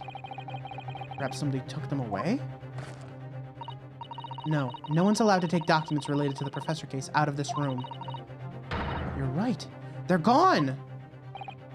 Well, when was the last time somebody looked at them? Do you remember? It was... Oh yes, I remember now. It was 2 years ago. A consulting detective came one day, saying that he'd like to see the records. No. You don't mean... Sherlock Sholmes was his name. Ah, no, come on, Sholmes. Deep down, I knew that was coming. Do you think he stole the records? Oh no, surely not. Iris, that can't be right, can it? Iris? Iris?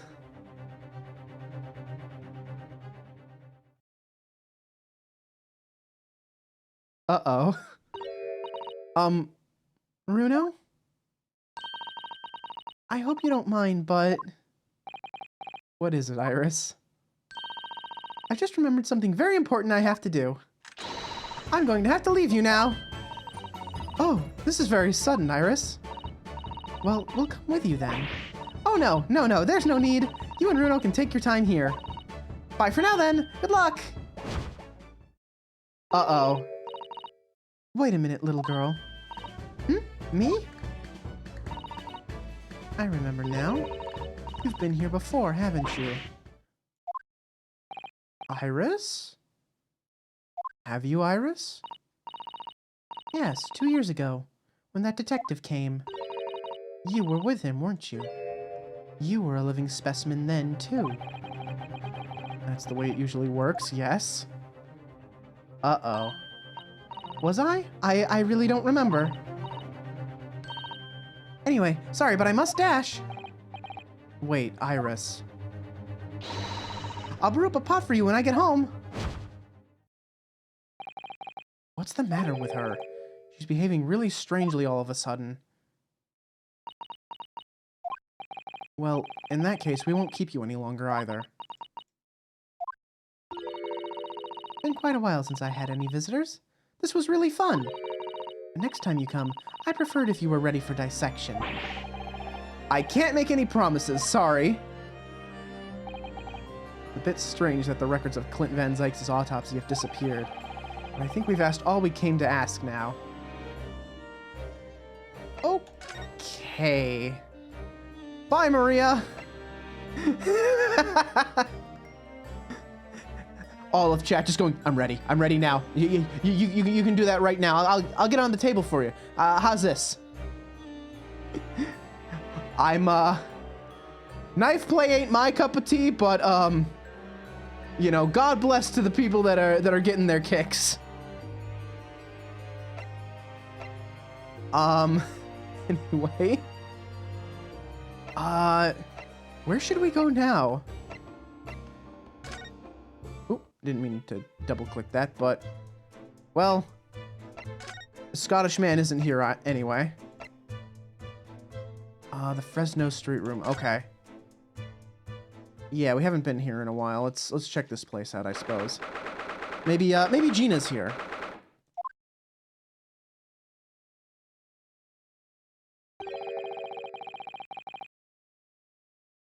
Police are still busily investigating her in here, then. But Gina's nowhere to be seen. Where is she? Yes, it has been blissfully quiet, hasn't it? Celexa, hey, welcome on in. How you doing? She's a seal. God, I really do need to tell my friend, like, because the funny thing is, like, whatever. I'm excited for that. Anyway, I think Iris might have been the one that stole those documents, or she's very aware that Shom stole the documents. Oh, packing up. Oh, okay. Well, I hope packing has been going well, Lexi. Well, I suppose she'll be back before too long. Shall we wait? Actually, there's something different about this room since the last time we were here, isn't there? We could always use the time to investigate more thoroughly. Yeah, hang on. The fuck? Why is the stool broken? What? Nothing particular of note? Is that not it? Guess that's not it. Okay. There's this trunk here, I guess. This little trunk wasn't here before, was it? Oh! It appears to be made of metal. It must be very heavy. I wonder to whom it belongs. Let's open it. Let's steal it. There's some initials on the outside. Look. TG. Tobias Gregson? Let's ask one of the policemen if they know how it came to be here. Oi! What do you think you're doing? Gina! That's my trunk it is. Hands off. Gina! Where were you hiding? I don't know. To leave something unattended for a few seconds. Every Tom, Dick, and Harry's got his greedy eyes on it. Just a wild guess, Gina, but...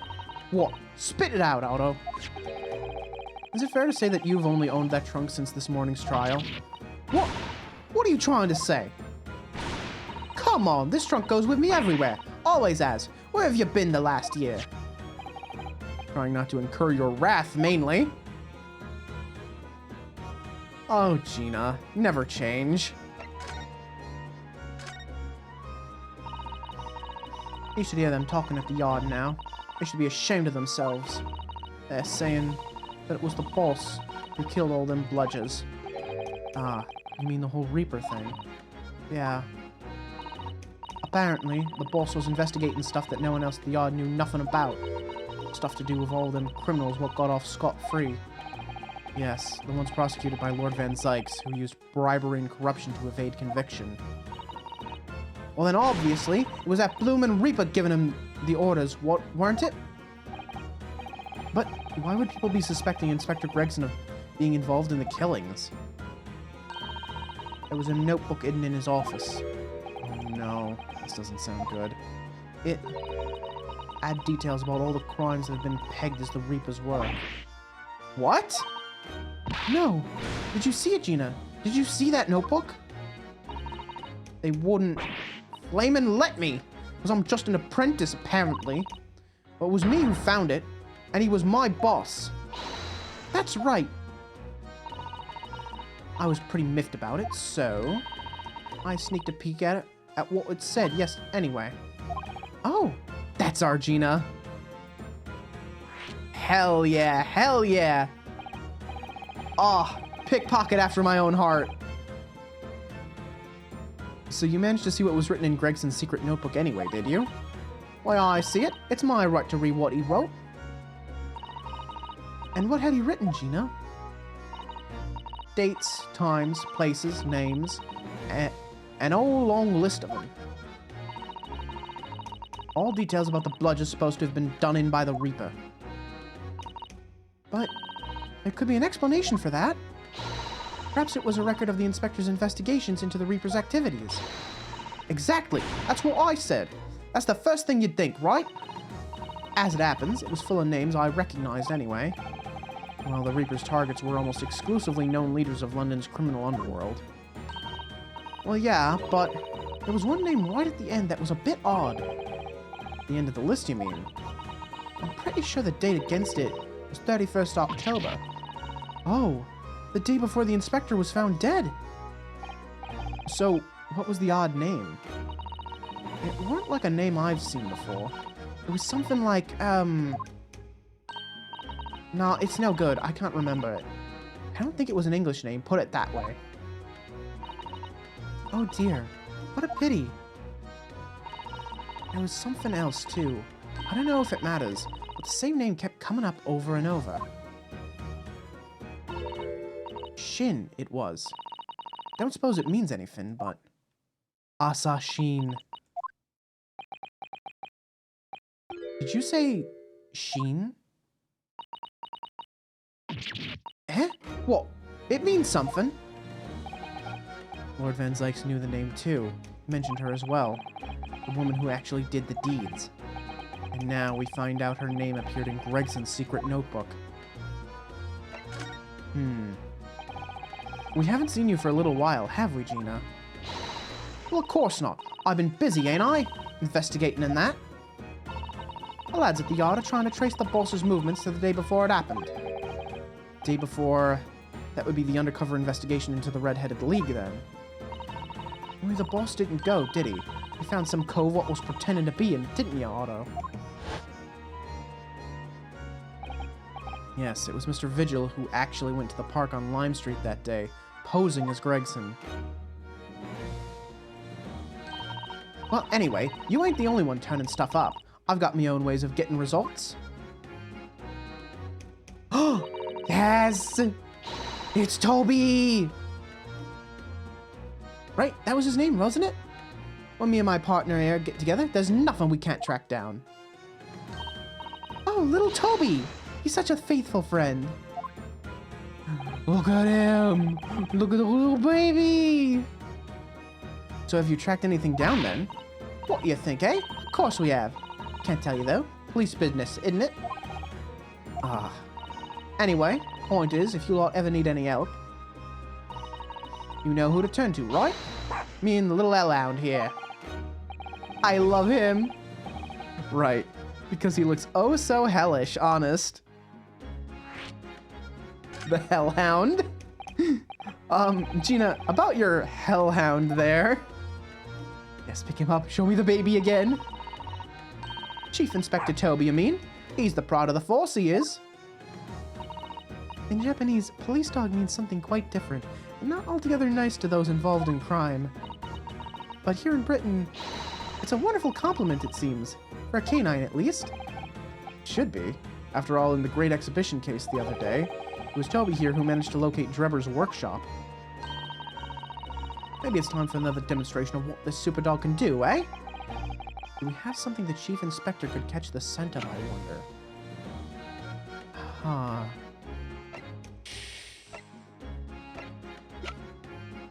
What would we be looking for?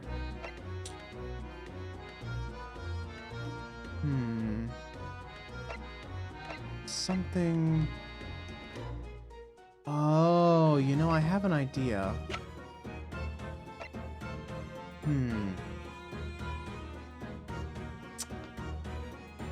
I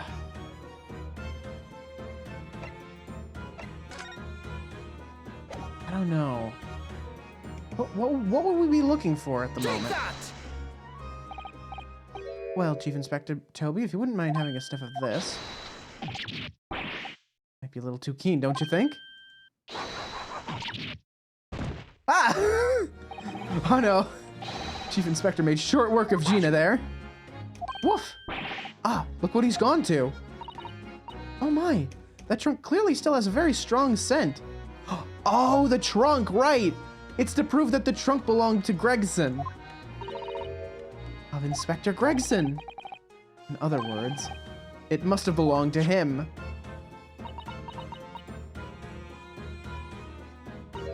Oh, all right. It's a fair cop, I suppose. And you nearly got away with it, too. You always talk so proudly of Chief Inspector Toby's nose and what it can achieve. Did it not cross your mind that he might identify something that was right next to us?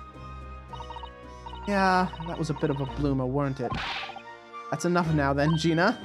Eh? I think it's time you told us the truth about that trunk. Okay. I thought we were gonna track something down. No, okay, this makes sense. I was like, maybe if I give like the little Toby a little something from Gregson's person, maybe he'll be able to sniff out where the body was stored. No, it just the trunk, obviously. It weren't like that. It just weren't. What are you talking about? I know what's going on through that head of yours, but that ain't what happened. All right then, what did happen? Well, like I said before, we were trying to trace the boss's movements. So I let Toby have a whiff of the boss's overcoat. As soon as I done that, he went off like a shot. Straight to that sandwich.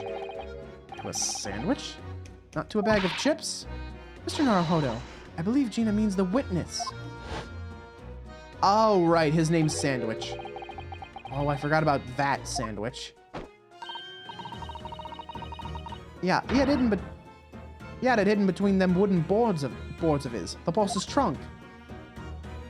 What? Why did Bippo have that? That was his name, right? Bippo? I think his name was Bippo. You mean, when they heard the sound of a gunshot... Blech. You mean, when they heard the sound like a gunshot and all piled in here... Exactly. He nabbed it from the scene. Goodness. Me and the Chief Inspector gave that sandwich a good grilling, and you know what he said? I thought it might fetch a good price, and the chap wouldn't be needing it anymore, so... But that's all I did. Nothing more. Nothing less. What do you Adam and Eve the cheek of it, eh? Stealing the dead boss's stuff to flog. So Miss Venus wasn't the only one to meddle with the scene of the crime, then. How could they? So anyway, that's how it happened. It's a pretty decent trunk, so I figured I might as well make use of it.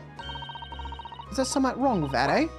Well, maybe you and Mr. Sandwich should try to find the answer to that question together.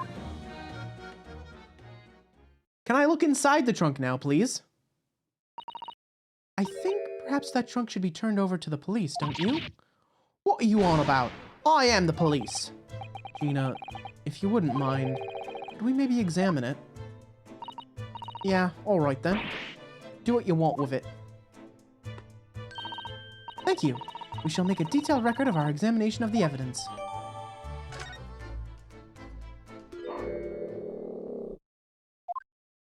Grr? What's the matter with Toby? Why is he acting so aggressively toward me all of a sudden? Mr. Naruhodo, be careful! It must be the trunk. Whoa!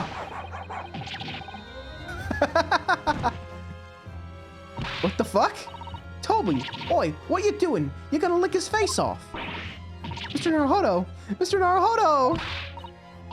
Gina, quickly, hail a carriage!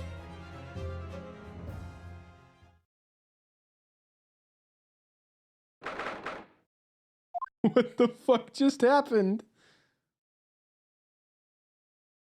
I blacked out! Death by dog. Death by puppy lick face. Oh, Mr. Naruhodo, are you alright? Mr. Sato. Ah, conscious again at last. A blessed relief, my dear fellow. After all, to drop dead after a moderate licking by a small terrier, most unseemly. What is or isn't seemly is irrelevant here, Mr. Sholmes. Good God.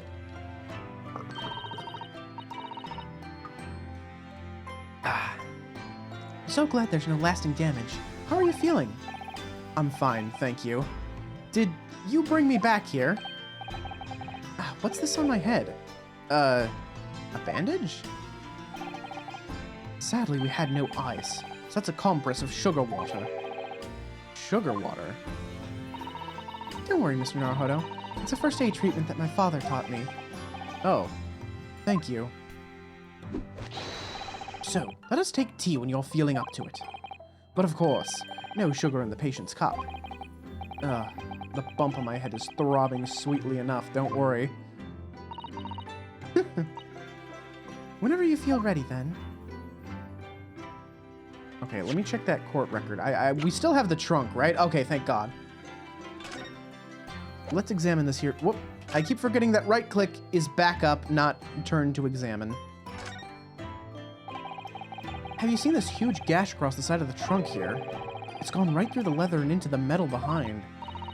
Gosh, for a metal chest like this to have been so badly damaged, whoever made the gash must have struck the side of the trunk with considerable force.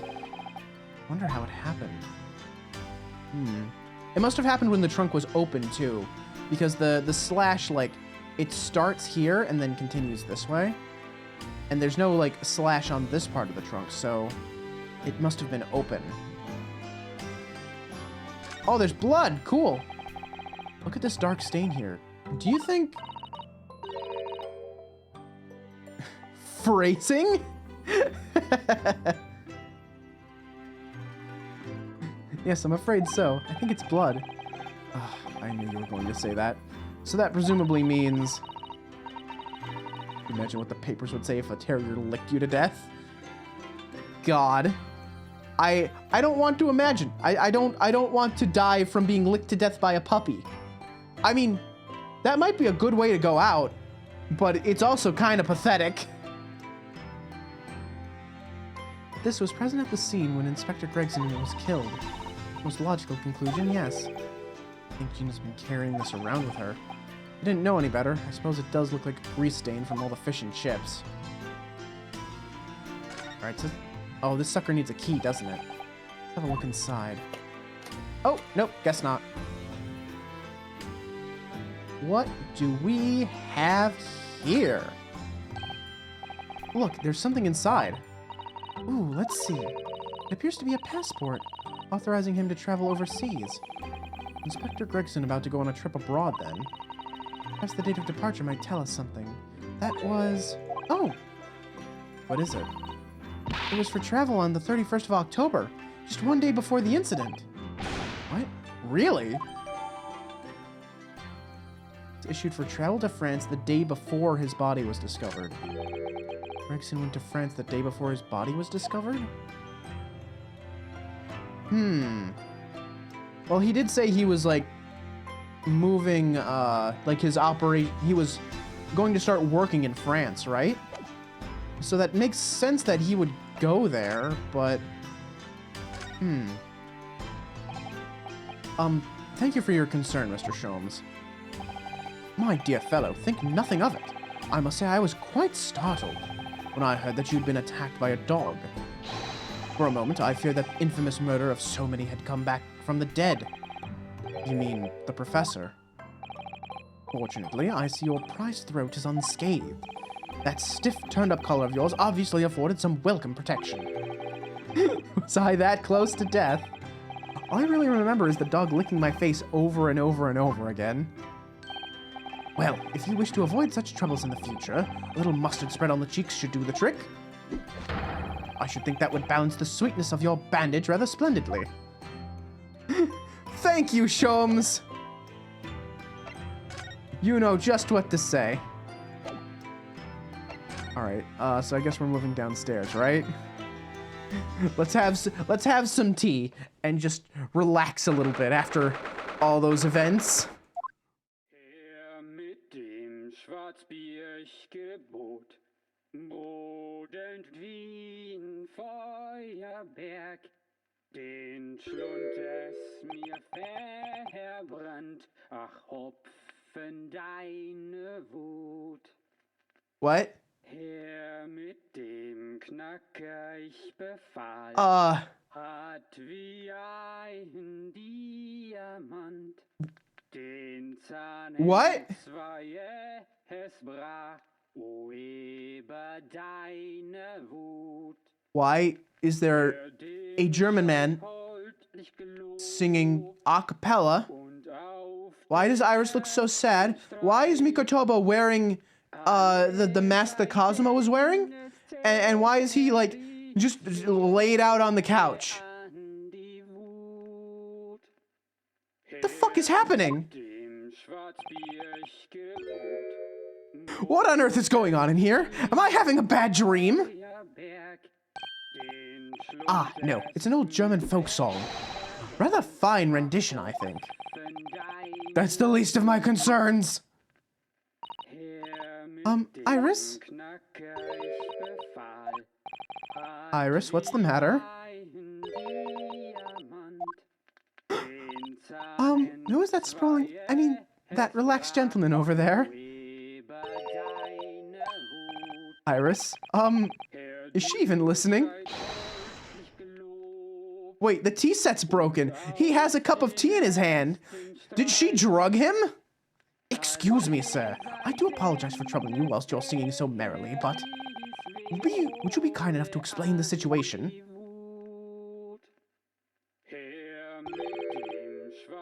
Well, that worked. A crooning gentleman and a mature young...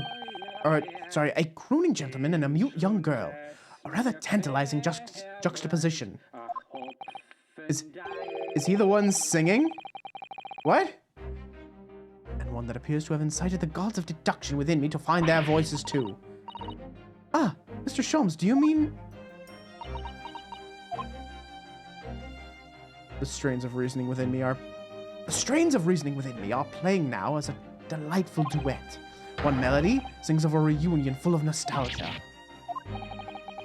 whilst the other is a morose theme about the great secret you're trying so desperately to conceal, Iris. She's turned as white as a sheet. So as usual, you've instantly seen to the very heart of the matter. Aw, here we go. Hell yeah. I was wondering if we were gonna get another big deduction. And by the time my own brief performance is over, I feel sure this gentleman's song will reach its finale.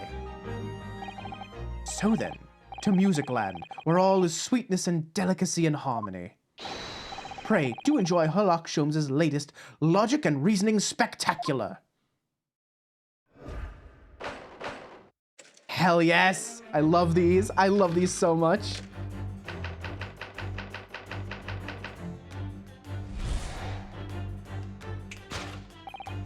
Firstly, we consider the gentleman's nationality. Clearly, he's a German with no grasp of the English language, as evidenced by the Germanic song he sings and his apparent inability to understand when asked to desist. So, why is the man here at all, and in such apparently high spirits? Wait, why is Mikotoba the one singing it? What the fuck? I thought it was like playing from the gramophone or something. Answer, of course, Iris, is clearly known to you. Indeed, we need only follow the gaze of those bright young eyes to unravel that particular part of this mystery. The reason for the man's mildly irritating warbling is revealed by the herbal tea. You obviously offered our German guest a cup of your latest herbal blend. The tea's delectable flavor has made the man's spirits soar, and resulted in this joyful ditty tumbling incessantly from his lips. I eagerly await sampling the flavor myself, that I may join the fellow in his state of elation. Now to the next question. Who exactly is this gentleman availing himself so thoroughly of the settee?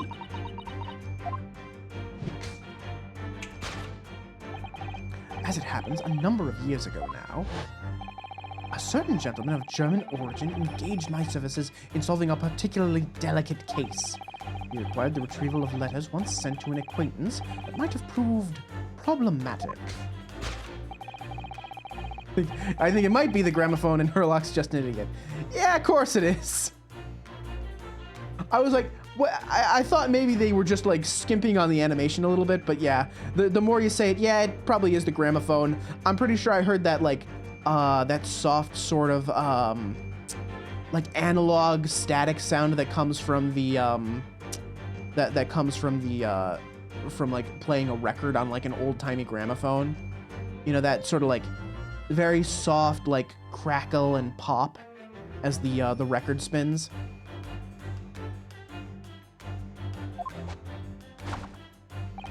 The gentleman's name was Wilhelm Gottfried Sigismund von Ormstein,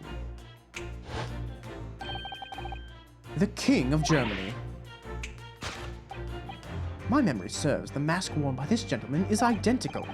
Yes, there can be no question. That mask belongs to the King of Germany.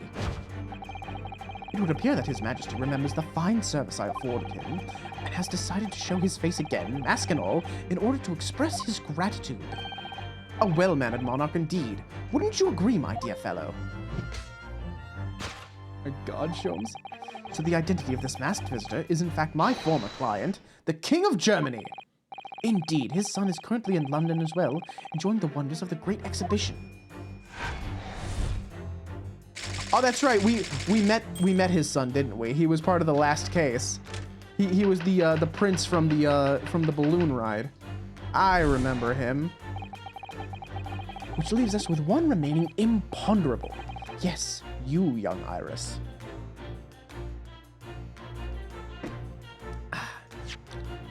Well,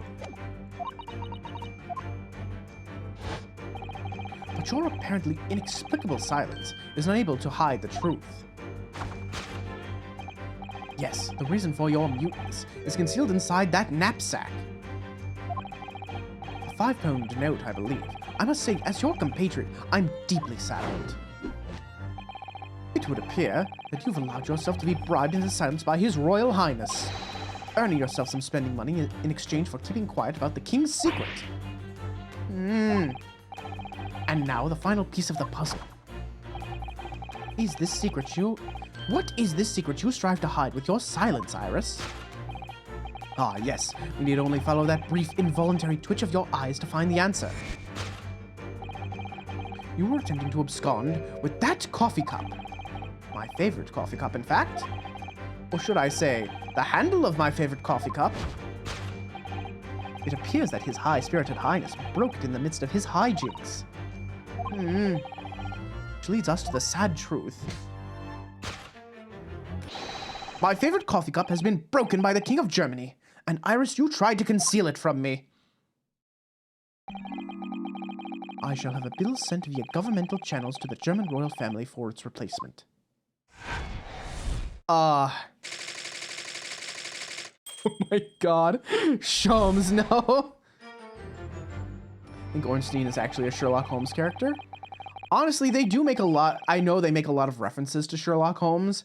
If I had actually read the books, I would probably be able to pick up on them. Thus concludes Sherlock Holmes's great deduction of this painful puzzle. Mit dem Schwarzbiergebot modend wie ein Feuerwerk. With your silence as well, the fellow's jovial warbling rather rings in the ears, does it not? Ach, Hopfen, deine Herr mit dem Mr. Sholmes, I must say something does rather trouble me. Static, hey, how's it going? Welcome on in. How's it going? Pray, Mr. Sato, do tell. His Royal Highness doesn't appear to have moved a muscle since we arrived. Ah. And you haven't said a word either, Iris. If Mr. Sholmes has it all right, you might as well own up to it now. Your reasoning isn't entirely without substance, I must admit. Oh, chicken tendies, nice. I'm looking forward to dinner after this. I have some leftover onion rings and pretzel bites from the chicken sandwich I had last night. Which, maybe not the most wholesome dinner, but it's gonna taste really good. One other thing, Mr. Sholmes. Yet another grievance, Mr. Naruhodo. Surely not. Well, I actually read the story of that case recently, the one you were just describing. And according to that, at least, it wasn't the King of Germany. It was the King of Bohemia. Oh, so Rotten had the right of it. It was Bohemia. Goodness, was it? Yes, that's quite true, Master Gott. That's quite true. Master Gotz, the prince, testified to that in court. In his words, I have come to see the great exhibition all the way from my home in Bohemia. I would ask you to keep that minor error to yourselves. It could easily become quite a scandal. I believe, Mr. Naruhodo, that it's our turn now to make some corrections to a number of minor errors that may have slipped in. Yes, even Mr. Sholmes is willing to admit that he might be slightly wide of the mark this time.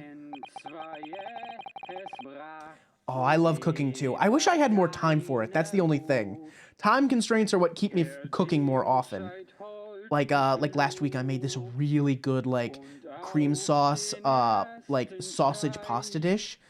Ooh, it was amazing. It just felt really good to cook again, too. Need to find out the truth behind this mysterious scene. But one truth is incontrovertible. My favorite coffee cup is no more. So, shall we embark again on a joint presentation of Sherlock Holmes's Logic and Reasoning Spectacular? Heard rumor that Alistair's a really good cook. That's true. That's true. Rotten knows someone who has actually eaten my cooking before. I made her risotto. I remember that. Get yourself a slow cooker. Become a warlock with a bubbling cauldron. I have a slow cooker. It's like an all-in-one like slow cooker and pressure cooker. I don't think I've done much slow cooking with it. I have done some pressure cooking though. So, firstly, consider the gentleman's nationality.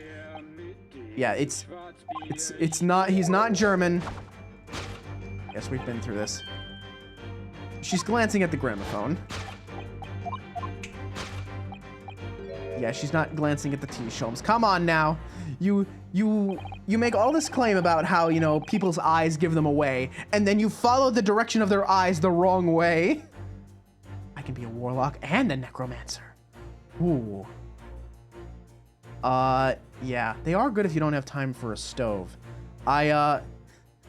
God, I remember one of my poor static members.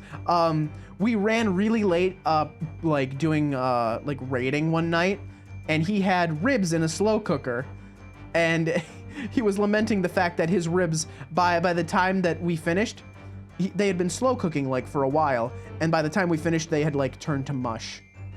And we were all like, "Wait, we didn't know that you actually like started cooking them. Wait a minute." We thought you were waiting to start cooking. And like, to be fair though, you know, even in ribs like turned to mush in a slow cooker, he was like, "Oh, I'll just turn them into like shredded pork. It's fine." It's like, "Oh yeah, that's true." We were all very sad that we had like spoiled his dinner, but like, it's a slow cooker. Even if the ribs turn to like complete mush, you can salvage that in like a sandwich, right? Probably. So what? It's some mix of herbs that gives you the urge to sing. Goodness, I should like to try some. And I'd like to hear your singing. But this man... Just how long does he intend to keep up with that tune, do you suppose? As I said, he's been stock still the entire time. And if you look closely, his lips aren't moving either. Ah. So I'm not sure what's actually responsible for this spirited singing. I suspect the answer lies at the end of Iris's gaze. Wow, y'all really just gonna look directly at the man's dick, just straight off the bat, just immediately? Just put my cursor right over his crotch, why don't you? Sure, okay, fine. No, that's fine. That's cool. It's probably the gramophone. Wait, this is a gramophone still rarely seen in our own country. The sound certainly appears to be coming from the horn. But machines singing? That can't be right. Science and technology are changing the world rapidly, Mr. Naruhodo. What's right is changing too. It's too much for my brain. Well, at least we found our answer. Take that!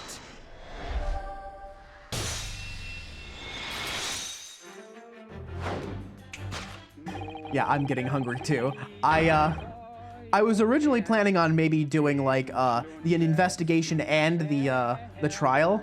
I didn't expect the investigation to take another like 3 hours, considering we already gave it like half an hour last session. So yeah, next trial date is gonna be next week. At this rate. The reason for the man's mildly irritating warbling is revealed by the gramophone. Indeed. For no well-bred gentleman would break into an obscure folk song when making a social call. In other words, this gentleman isn't singing at all. In fact, it would appear that the fellow is unconscious.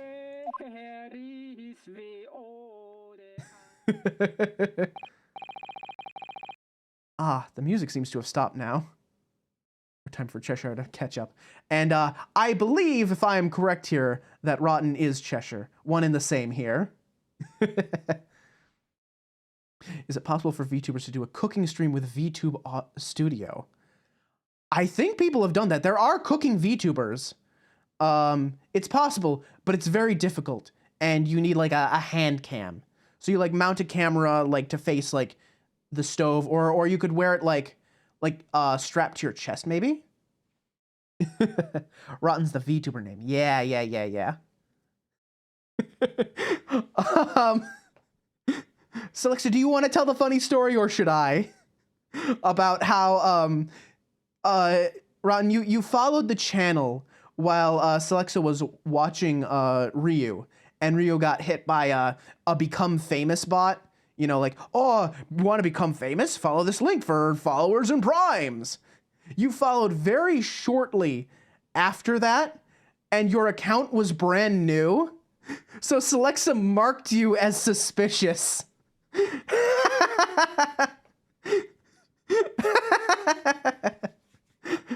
And that was just very funny to me. And then, like, you started talking in chat, and I'm like, wait a minute, Rip Rotten. Oh, wait, I know who that is. I know that. I know who would have a name like that. Hang on. It's just a really funny and unfortunate coincidence. The music seems to have stopped now. I ask you, Mr. Naruhodo. Yes? Why would I have purchased a recording of that gibberish? How should I know? Rotten, no! No putting yourself down like that. No, absolutely not. I forbid it. Stop that. Didn't outright ban because it felt it was more coincidence than sus behavior. Yeah, good call. Good call. God, it would have been so unfortunate if Rotten like walked into stream today and like, oh, I'm banned from chat. What? Oh, that would have been so sad. I would have been so upset. Well, never mind. On with the deduction. Yeah, Rotten can handle that on their own. Who exactly is the gentleman availing himself so thoroughly of the settee? As it happens, oh right, he's gonna say it's the King of Germany. No, this is not the King of Germany. Or Bohemia, or whatever. No, not the King of Germany. Although we've already established that it was actually the King of Bohemia. It seems Mr. Shums intends to persist with his Germany theory for some reason. Come to think of it, the young prince was wearing a mask as well, wasn't he? Mr. Gotts, the boy whom you had in tears? Don't remind me. Or anyone else. You suppose all members of the aristocracy of mainland Europe wear masks? Sure they do. Well, probably anyway. The point is, that mask doesn't belong to any king. No, that's right, as we well know, because we can identify the true owner of this mask. The mask actually belongs to Kazuma. As a point of fact. Where is he? Kazuma? Oh, there he is. Take that!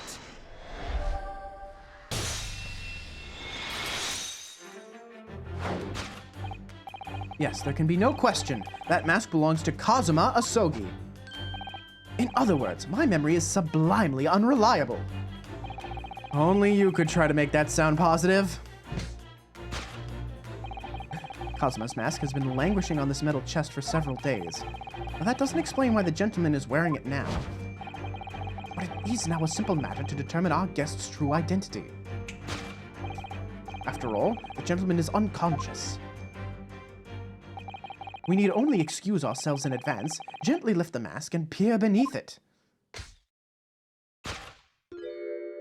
Ah, well, there we go. Like I said, it's Mikotoba. I don't believe it. Ah! Father! I'm afraid, Mr. Sato, you must be... No, I think not, Mr. Sholmes. Then it would appear our logic and reasoning has once again revealed the truth. This mysterious visitor is my unconscious father, Yujin Mikotoba. Iris, what the fuck did you do? Logic and reasoning? Or just looking and saying? Yeah, I love their animations too. They're so good. This little dance of like deduction they do. I love this so much. I love the logic and reasoning spectaculars. Which leaves us with one remaining imponderable. You, young Iris. But your apparently inexplicable silence is unable to hide the truth. Yes, the reason for your mutinous is concealed inside your knapsack. That's a 5-pound note poking out from Iris's knapsack, is it? Oh dear, I can't be sure. Most money that we encounter is in coin form. I know. Not even sure we've seen any banknotes here in Britain at all, have we? But anyway, Father would never have paid money for Iris's silence. He certainly seems like the silent type himself, though, judging by his present state. Must be some other reason for Iris's silence, I suppose. Perhaps what Iris is trying so hard not to give away with her eyes is something entirely different.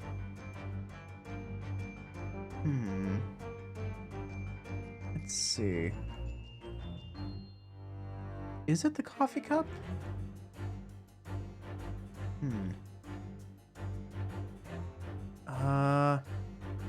Oh, there we go. I was just trying to turn it the wrong way. I believe... No, it's not that coffee cup. What are we looking at here? The Persian slipper. Teapot? No. Metal chest? Oh, it's slightly open, isn't it? This metal chest, it contains important documents, doesn't it? Yes, details of all the cases Mr. Sholmes has worked on over the years. Written up by Iris's father, if I'm remembering correctly. Iris insists that the chest is kept locked at all times. She's never once shown me inside. And it's unlocked! Well, its contents are invaluable to her, I suppose. And entirely irreplaceable. Look at it now. The catch is unlocked for once. Ah, so it is. Iris really did steal those papers, didn't she? It's hard to ignore. Very. I've never seen that chest unlocked before in all the time we've been staying here in Baker Street. Take that! Iris, you really did steal those papers, didn't you? Holy shit. Yes, the reason for your muteness is concealed inside that metal chest. An excellent observation, for upon closer inspection, there is something different about that chest's appearance. It's kept locked at all times, yet now, the catch is open. Evidently, this has something to do with your refusal to speak, Iris. But it's a simple enough matter to incite you to speak, I'm sure. I merely need to open this chest.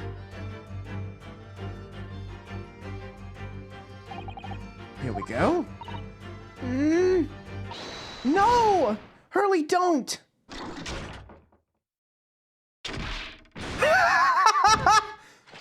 What?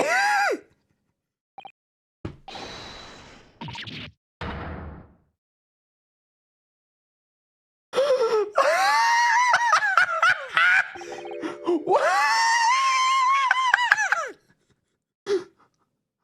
Holy shit, the chest was booby-trapped.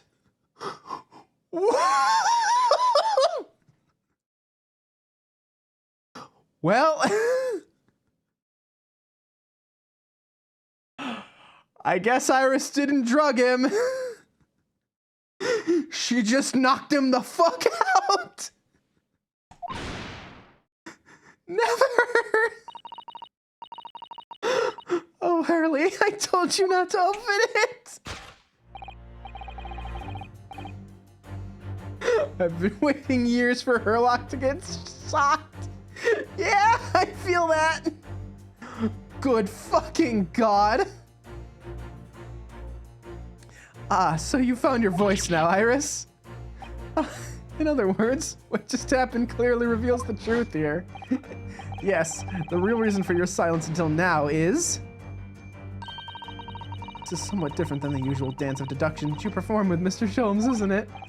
Well, he's left me alone on the ballroom floor, so I'm going to have to dance this next part solo. And anyway, I need to get to the bottom of this for my own peace of mind. Now then, Iris isn't usually the silent type, so... You mean you don't actually know the answer yet, despite that knowing point of the finger before? Miss Susato, sometimes a man needs to point his finger first and think later. That's right. That's right. Sometimes point first, think later. Or, you know, just think never. That's what I do. Who needs thinking? Brain? Don't need that. I have coins in my head. Oh, well, if you say so. I think we'd better examine Iris more closely and try to rescue the situation then. Now's the time to look at that paper, right? I'm assuming. For some reason, this knapsack is really standing out as suspicious to me today. Oh, is it? It's quite sizable enough for a sizable secret. That's what I say. Perhaps it is.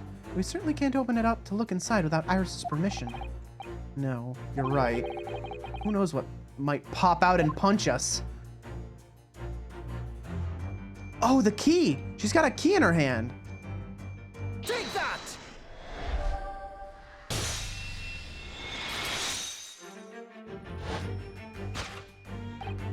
Yes, The real reason for your silence until now is that key behind your back. Well, yeah, I gotta point fingers at people. This is shouty pointer too. So of course I have to shout and I have to point. It's very important. The entire premise of the game. Mr. Sholmes was thrown into the air before. Oh, we get to see it again. Yes, show it to me one more time. Just before you called out to try to stop him, you slipped something out of your mouth. Oh, she was hiding the key in her mouth. That something is the key now in your hands. No doubt the key to the chest. You're so clever, Runo. And now it becomes clear. Thanks to Mr. Sholmes' graphic demonstration, we can well imagine what happened here. But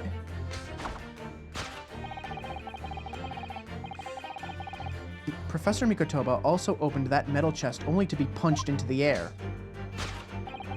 and land sprawled on the settee. But wait, that doesn't explain all the facts. What about the stylish scarf and the cup of tea? And above all, why would he be wearing Kazuma-sama's mask? Well, for those curious details, I can think of only one explanation. Clearly, an unbelievable miracle took place in this room. Isn't that right, Iris?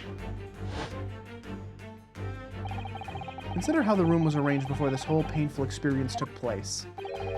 When Professor Mikotoba opened the chest, completely unaware of what awaited him inside, the mask was flung into the air just as he was, only to land neatly on his face when it fell back down. The teacup's journey through the air ended when it was caught on the unconscious professor's finger. What? Really? But how would that have happened? His hand is turned downward like that. That's not possible. There's no way for the cup to catch on his finger like that. Like, okay, the scarf maybe. The mask, that's a fucking stretch. But the cup? Literally impossible. Unless it clipped through his finger. So you mean to say that the stylish scarf is actually just a tablecloth? This is the great detective's office, after all. A place of miraculous deductions.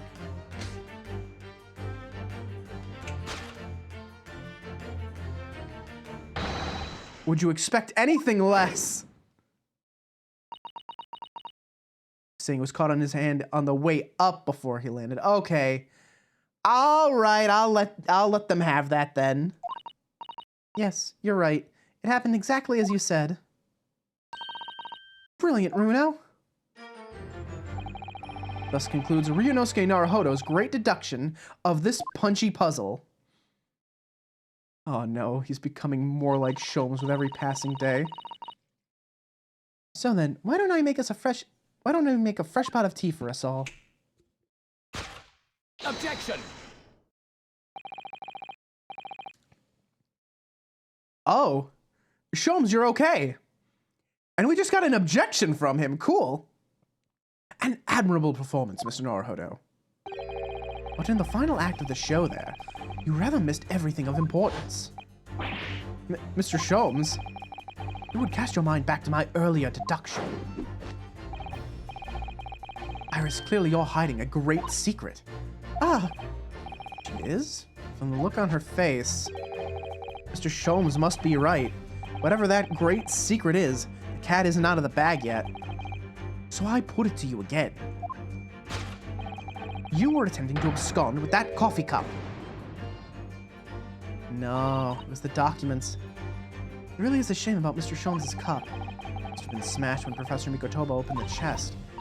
Oh dear, so many things seem to have been broken here.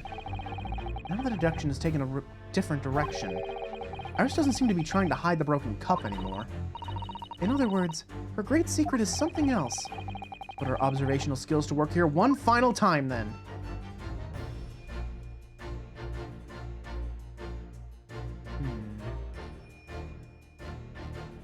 Let's see.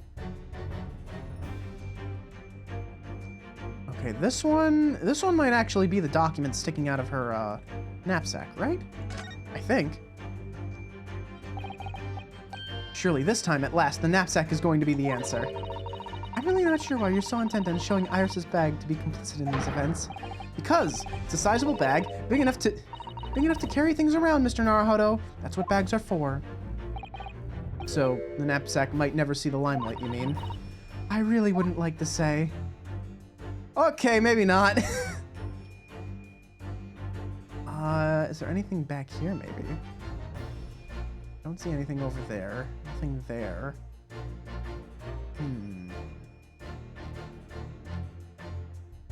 Let's see. Is there anything else to even, like, look at, though? Like, there's the coffee cup, obviously. There's the shattered bits over there. Can I look at the chest again? No. A good punch. Thank you, Celexa. Oh my god, what the what am I doing here? What are we looking for? Are we sure it's not the knapsack? I kind of think it's the knapsack. Nope. Okay.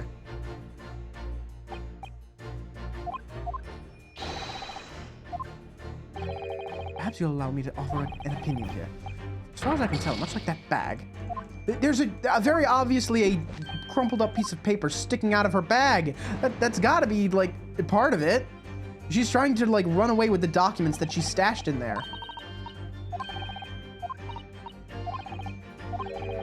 Extremely important somehow. Ah. What is it then? Or do I have to, like... Oh! I was right, but I was looking in the wrong place. Ah, look. There seem to be more important papers there. Is Iris trying to hide them underneath the tray? The insignia, Mr. Naruhodo. It's an official Scotland Yard document. My head is full of useless junk. It's not useless junk. It's gold. It is coins. It's very valuable. It's not useless junk. Shut up. That is what my head is full of. That's what I have in place of a brain, because who needs one? What? But why would Iris have... We must ask her. An official Scotland Yard document. Take that!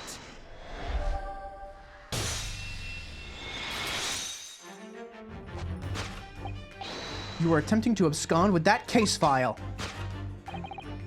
Iris, as you know very well, nothing escapes the attention of a great detective. Oh no.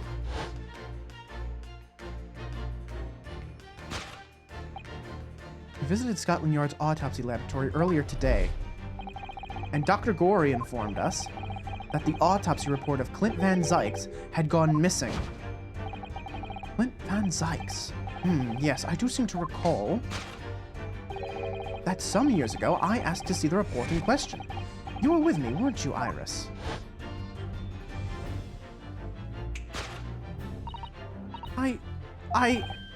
You mean it was you, Iris? So those papers you have there are... I'm sorry. Forgive me? Aw, Iris. Why did you take them, though? What reason could you have had for stealing them?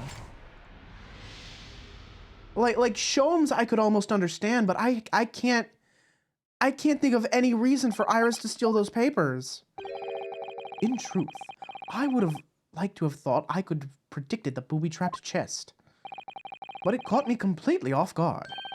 I was very nearly the late consulting detective Herlock Sholmes. I made a kid cry. Yeah, but, you know... Ghost, you and I both watch Iris. Making children cry is just par for the course.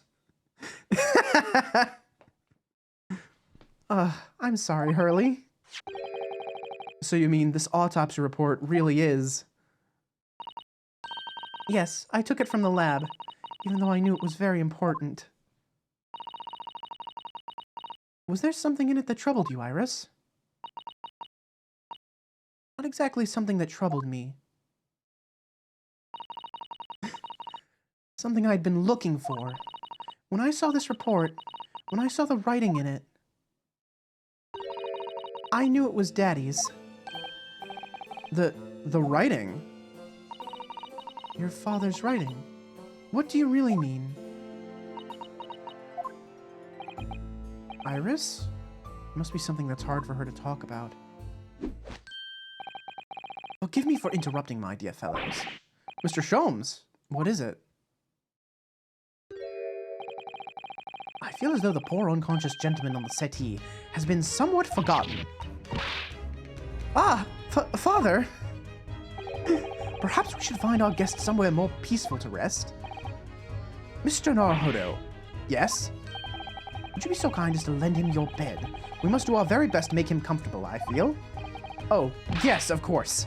I'll help you carry him up. So will I. No, I can manage alone, thank you. You have tea to enjoy. We wouldn't want Iris's brood to stew. All right, bye, Sholmes. Because there's no better way to make the professor comfortable than dragging him upstairs like a trunk. I wonder. Perhaps that was deliberate. Maybe Mr. Sholmes is making himself scarce to give Iris the chance to talk more freely. We must use this opportunity to talk with Iris. Yeah, we live with Sholmes in his attic. We live in his attic. And find out what's going on. Would you like to tell us about it, Iris? About your father? I'm sure I told you before, didn't I? That Daddy used to be Hurley's partner.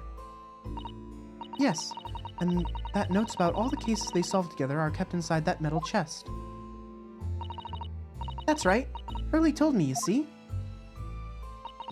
He said that Daddy's somewhere far away now, so we can't meet. That's one way of describing it. Then, when I secretly unlocked the chest and read through the papers inside, I started to build up a picture in my mind of what Daddy must be like. Well, that's only natural.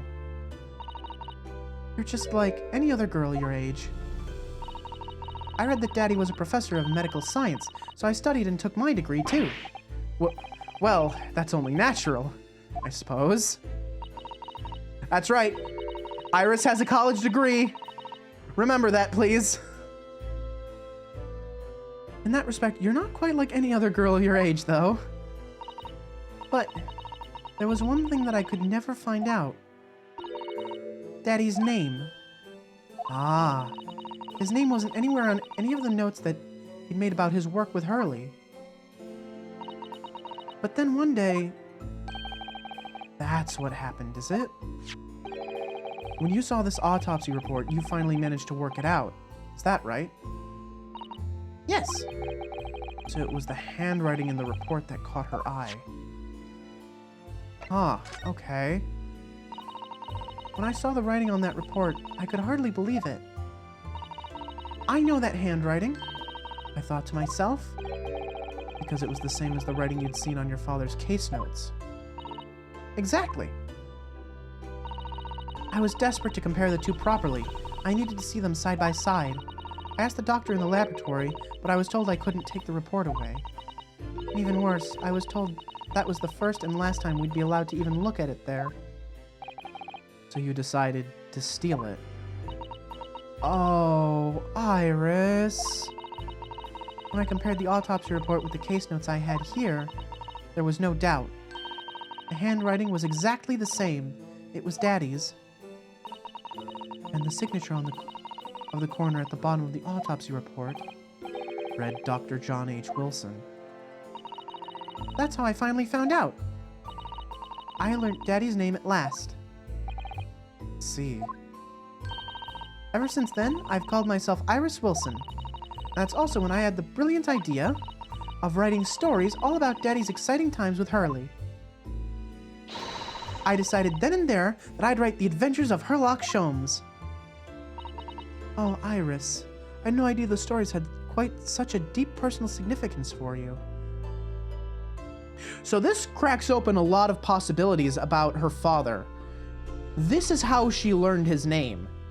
So there's every possibility that that's a pseudonym, that that's a fake name, right? Or there's the possibility that through some incredible coincidence that Sholmes lied to her about who her father was, or that, you know, maybe those case notes, maybe those weren't actually from her father at all. Maybe maybe her father has just miraculously similar handwriting. There's a lot of possibilities here, but it's very possible that Dr. Wilson is not Iris's actual father. I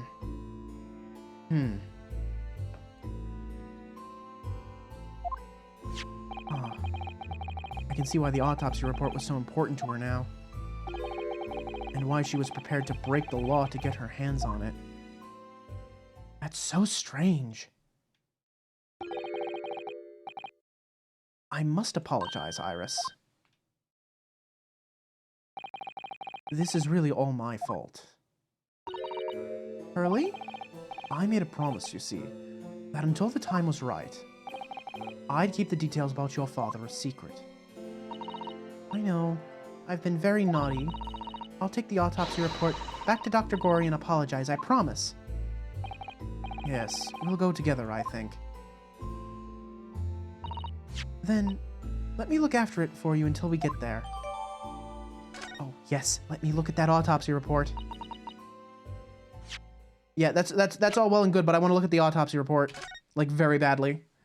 Clint Van Sykes, male, 33, British, coroner, John H. Wilson. Time of death, 31st May between 9 p.m. and midnight. Observations, death from a single stab wound to the heart. Other superficial external wounds indicative of a duel. Of a duel? Okay. Recent scarlet ink stains visible on the little and ring fingers of the right hand, but no document in corresponding ink was found. Autopsy findings. Vital evidence recovered from victim's stomach during autopsy. Credit to Inspector Gregson for petitioning so doggedly for the autopsy procedure. No internal trauma noted anywhere in the body. What was the evidence? What was... Why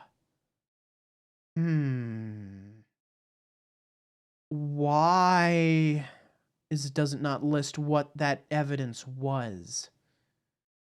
Turned out her father's actually Moriarty, who was also a professor. You know, I'm thinking it. Poison? Maybe. That's possible, but I can't say for certain. I mean, I have been kind of waiting for Moriarty to make an appearance, right? Because we've got Herlock Sholmes. It would only make sense to have Moriarty show up. I must go and water my herbs, I think. I'll see you all later. Poor Iris. She must be feeling awful. I know Mr. Sholmes is here for her, but still. Ah! What? How? What's the meaning of this, Mr. Sholmes? Mr. Sholmes? Oh, dear me. So, you've noticed, I see. But that would mean... What on earth's the matter, Miss Susato? You've turned as white as a sheet. It's this autopsy report, Mr. Naruhodo. The one from 10 years ago. The writing isn't Dr. Wilson's at all. Uh-oh. Huh? What do you mean? How could you possibly know that? It's her father's, right? Because I know this writing very well.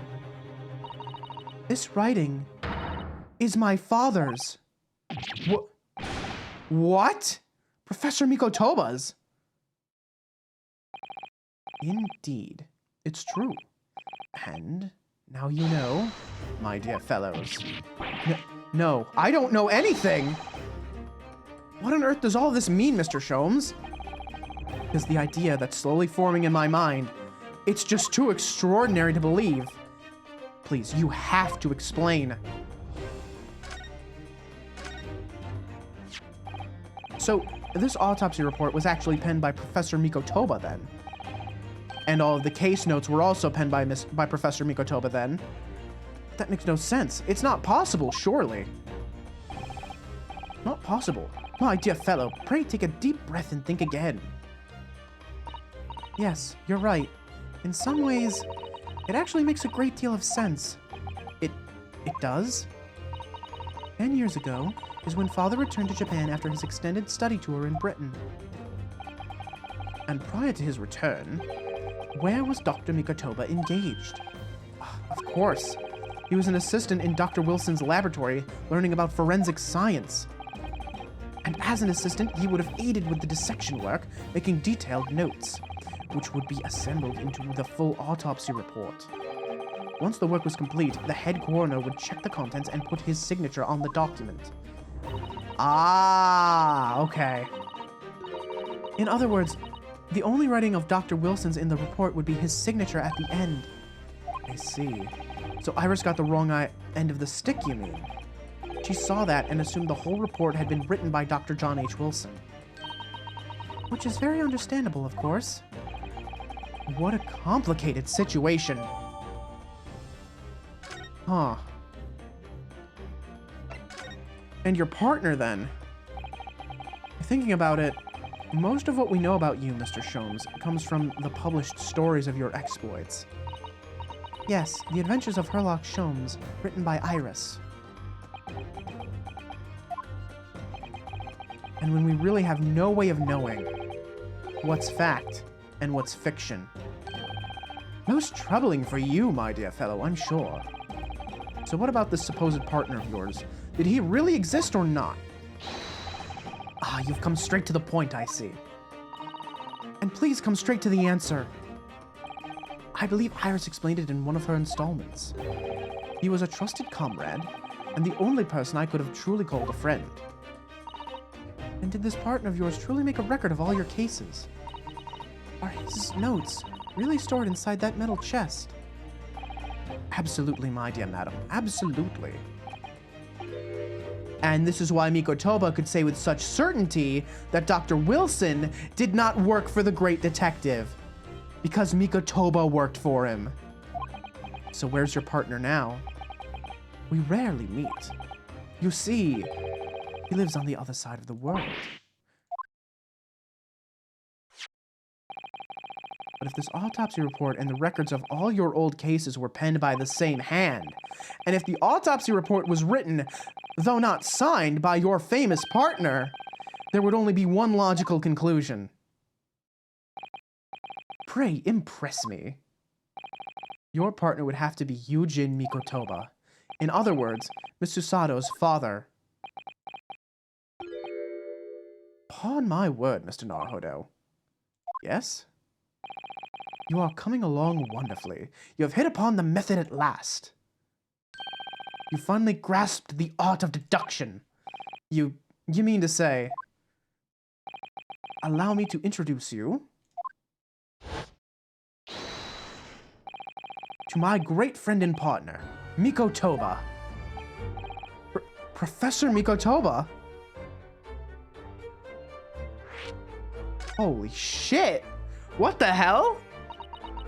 Does this mean that you're the real Dr. Wilson? Oh no, my dear, I'm still my old self. Yujin Mikotoba, your father. Oh, of course. Oh, he's awake. Cool. This is obviously too much for Susato-san to take in. So, Watson was Japanese. Yeah, I guess so. I must say, though, how my old friend has attained worldwide celebrity as a great mystery solver is the greatest mystery of all. I still remember the first time we met. Pray remind me, when was it again, Mikotoba? 16 years ago, Sholmes. Ah, yes, quite. 16 years ago. I just arrived from Japan with Seishiro and Genshin. I was in search of lodgings close to the hospital, some comfortable rooms at a reasonable price. But rents are devilishly high in that particular area. That's right. So I decided I needed someone to share the lodgings and the expense, and was fortunate enough to be introduced to Sholmes, who found himself in a similar situation. I was a callow fellow back then, a mere shadow of the great detective you see before you now. I was working at the hospital's chemical laboratory at the time, indulging my curiosities for little gain. books, Holmes met Watson when he was already a somewhat famous detective. True. Say you, a minor murder victim from the books, became a hot robo-daddy? That's true. That is entirely correct. And the situation of our cohabitation led to us pursuing cases together, you see. Hard to believe it was a mere 6 years. We had a great many adventures. But in the last year of Mikotoba's stay in Britain, that most infamous of cases presented itself. The case with which you've become rather familiar with yourselves. The professor killings. After the trial, Seishiro and I were summoned back home. Hardly surprising given the circumstances. So there you have it. And as you know, all the details recorded by my trusty chronicler remain in that metal chest. This is just amazing. Professor Mikotoba really is Mr. Sholmes' famous partner. Oh my god, they were roommates! Father? Goodness, my dear, what a cutting look! As your daughter, I'm very proud to learn that you were the great detective's great partner. But nevertheless, there's another mystery that I really must ask you to explain now. And that is... You know very well what it is. The unresolved matter of Iris's father. Ah, of course, I'd almost forgotten about that one. I should have seen this coming, I suppose. Yeah, who's Iris's father? What the fuck is going on? Iris told us that all the notes about the great detective's adventures that are in that metal chest were written by her father. Isn't that correct, Mr. Sholmes? That is indeed what I told young Iris. But if you're Mr. Sholmes' partner, Father, and you wrote all those case notes, then Iris's father must be you. Ah. I think Sholmes may have been lying. Upon my word, Mr. Sato. You are coming along wonderfully as well. You too have hit upon the method at last. You finally grasped the art of deduction. What you've always told me, Father, is that my mother died when I was born 16 years ago, and you left me in grandmother's care whilst you embarked on your study tour of Britain. I've always accepted that. But all this about Iris. Ooh, there it is. Susato-san's ice-cold stare. No, now hold on a minute. It was very complicated. I mean, it's really not what you think. Then perhaps you'd like to explain exactly what it is. Here comes the Susato takedown. Susato takedown! There it is. Now the ice go from ice cold to red hot just before she... No, really, you've got the wrong end of the stick. Sholmes, say something, man.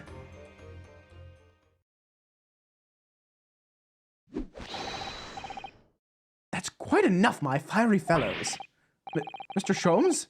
When did he get all dressed up? Whilst I don't like to interrupt this exciting exploration of the past, Mikotoba and I have an urgent matter that requires a short excursion. But it's very late, Mr. Sholmes. Where must you go? Why, my dear madam, is that not obvious? My partner and I must pursue our natural enemies. So, get your coat, Mikotoba. The game is afoot. But Sholmes, I really must give Susato a full explanation, I think.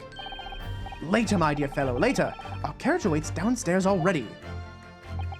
Oh my god. You fucking coward. Haven't changed one iota, have you? I mean, really. I visit our home after 10 long years. When I open that chest in a fit of nostalgia, I quite inexplicably pass out. And as if that wasn't enough, when I eventually regain consciousness, I'm plunged straight into all this. Father, please. Go with Mr. Sholmes now. What? I've no doubt that whatever happened, you were acting in everyone's best interests. I trust you, completely. Susato. And sending the great detective and his partner off on renewed adventures together is more than I could ever have hoped for in my wildest dreams. Very well then. We'll speak again later. So, I believe your own work is done for the day. I wish you the best of luck for tomorrow. Yes, Naruhodo. Good luck in battle, and in reaching a decision. A decision? About whether I go back to Japan, I suppose. So much happened that day that I barely knew what to do with myself. It would only be later that I'd come to realize how amidst the chaos I'd unleashed were all the clues I needed to finally unearth the truth, and that all the turmoil was necessary to give me the resolve to see everything through. Resolve. Title drop! Title drop, baby! Let's go!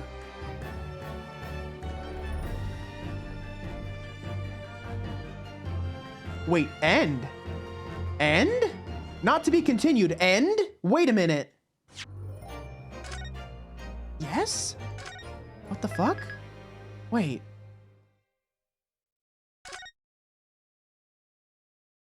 Oh! Oh! We're moving into the final chapter next stream! We're diving right into the trial. I'm sorry, this case is spanning 2 episodes? What the fuck? Holy shit. Holy shit. Really now? Oh, god damn. All right. Okay, I'm game. I'm for it. Okay.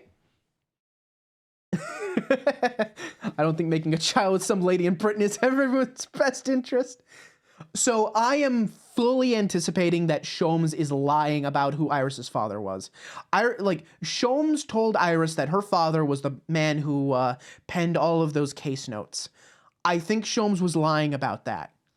And I'm not sure why. I think we're gonna find that out eventually. There's a lot of possibilities here, as a matter of fact. A lot of possibilities, and I'm not really sure which ones could be correct. Okay, we need to find out, here's the thing. I don't think Kenshin Asogi was the actual professor. Van Zykes is definitely not the Reaper. Someone was giving Gregson orders. God, what else? We gotta find out who Iris's father was, and how he was embroiled in all this. Yeah, he specifically said, that is indeed what I told Iris. Yeah, that's what he said. That doesn't mean he was telling the truth, though. So, okay. Hang on. Let me get some music here, right? Let me get some thinking music, because I wanna take a moment to just kind of break down my current thoughts. God.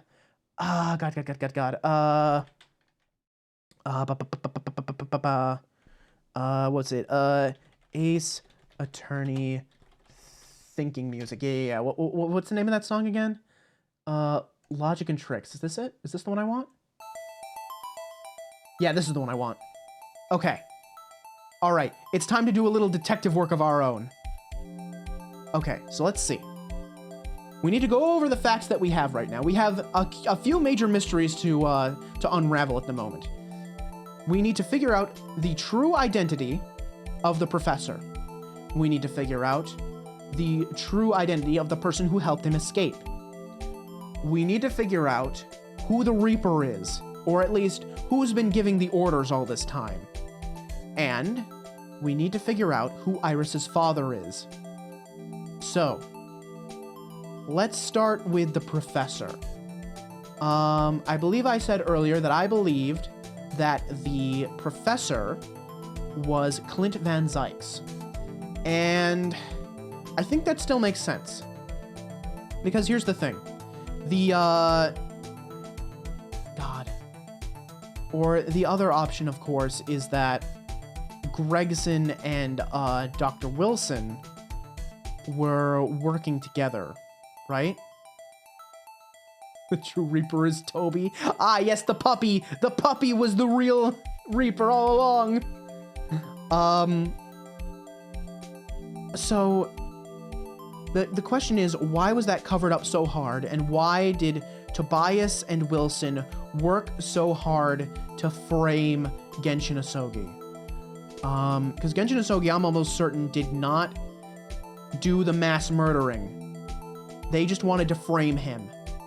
I am fairly certain that Genshin did kill Clint, but he did not do the mass murdering. I believe Clint did the mass murdering. Genshin found out about it and killed Clint, like, in retribution, or God, I don't know, maybe in self-defense even. It could have been in self-defense. You know what? That could have been it. It could have been that Clint tried to kill Genshin. Genshin killed him in self-defense. Genshin just felt awful and guilty about that, even though it was in self-defense. And, you know, there was a cover-up to frame Genshin for it. Either because of, like, international scandal, or because Tobias Gregson and Wilson were trying to cover it up. Genshin Impact doesn't kill, he just takes your money and time and dignity. Ah, yes, of course. So let's see, what else? So now we need to think about who helped him escape. Who would have had the opportunity to help him escape? Maybe the governor? Maybe the governor of the prison could have done it? The Scottish man? What if the Reaper is Lockhart? I think that's a very real possibility. I think that's very, very possible. And I was gonna say, that is one of my major suspicions. I think the Reaper very well might be Lockhart. Lockhart has a lot of, like, villain vibes, you know? He really does. He has a lot of villain vibes. He's a very ambitious man who has a very, like, determined, like, has a very set outlook on what he wants and a goal that he's trying to accomplish. And he seems like the kind of person to do anything to, you know, accomplish it. So I think there's a very good chance that he might be the Reaper. He also has, like, he has the power to, do that. What about living in a giant clock tower screams villain? Ah, yeah, who knows, man, who knows? Yeah. I think there's a very good chance he's the Reaper. He's definitely in the position to do it too. He's, you know, a major part of the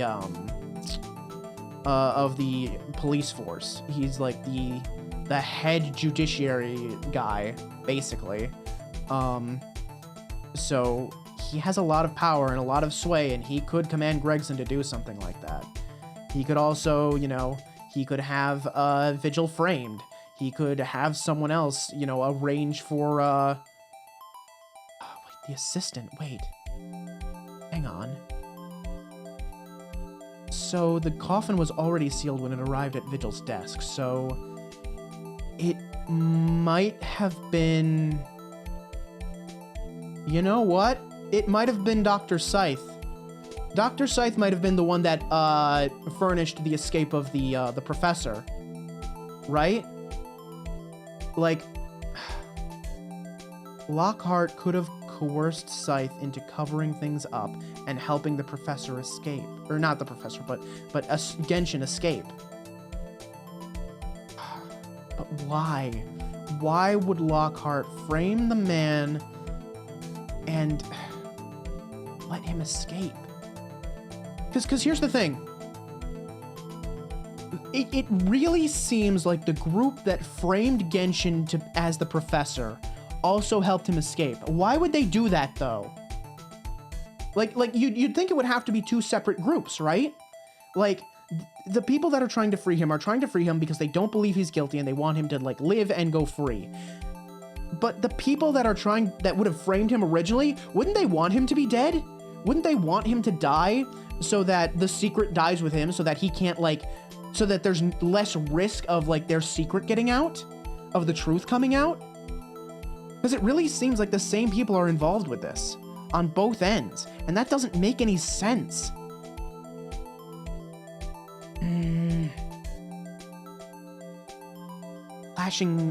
Clashing powers within the police force. That could be it. That really could be.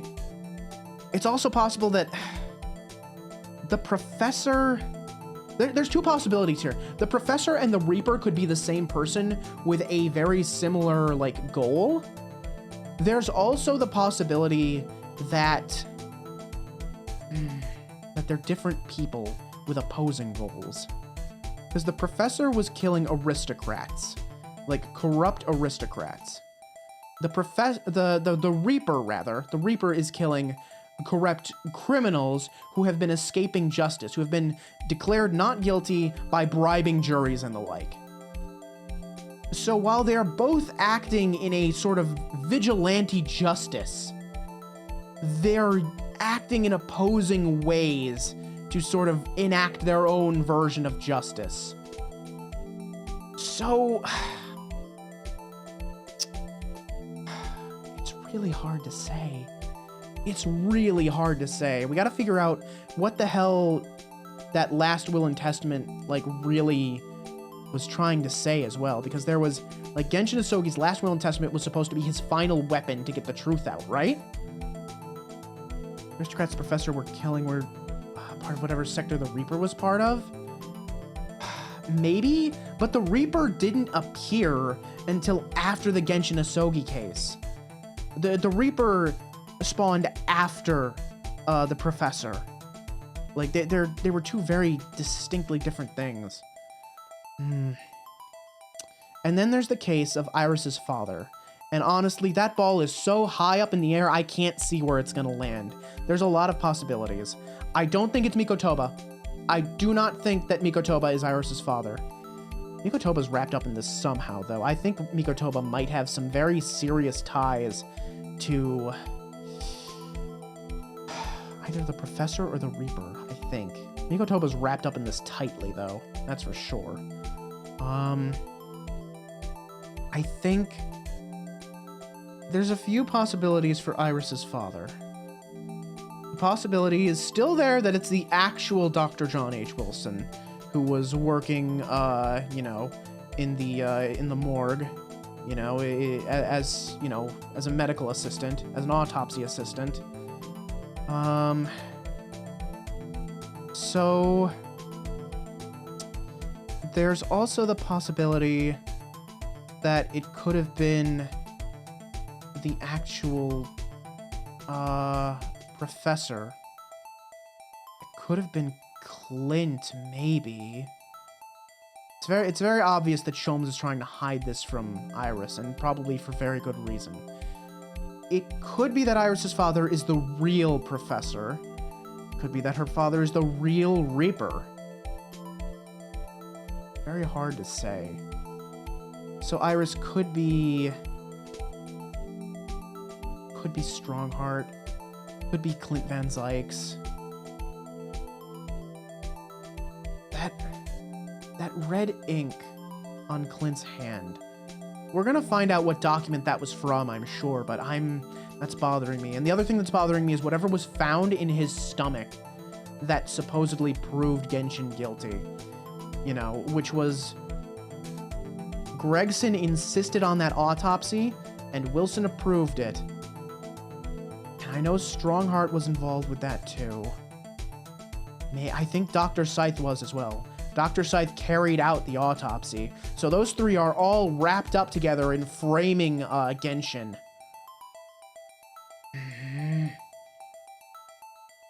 There's a lot of loose threads, and I'm really interested to see how they're all going to come together. Okay. All right. I have pondered long enough. I think it's time we send you off to someone to raid. I'm very excited to see how this concludes. Yeah, this case is getting as juicy as my thighs, isn't it? Anyway, let's see who's alive. Who am I throwing you at? We got a few options here.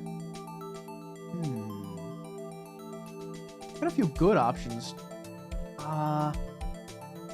This is gonna be a hard choice. Let's see.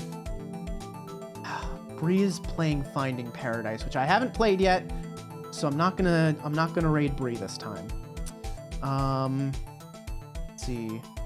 Shiabun's doing Spoopy Fun Day. That's right. he plays horror games today. Zetsu, Koki. A lot of good choices here. Cozy is streaming, but I've raided Cozy a whole bunch in the last like week. I don't like to spam raid the same person over and over. Think send you to. It's actually like a really hard choice. Hang on. You know what? I haven't been able to catch a Shia stream in a long time. We're gonna check out Shia. Like, I haven't even been able to like stop by his streams in like the longest time. Like, schedule's just constantly conflicting, you know?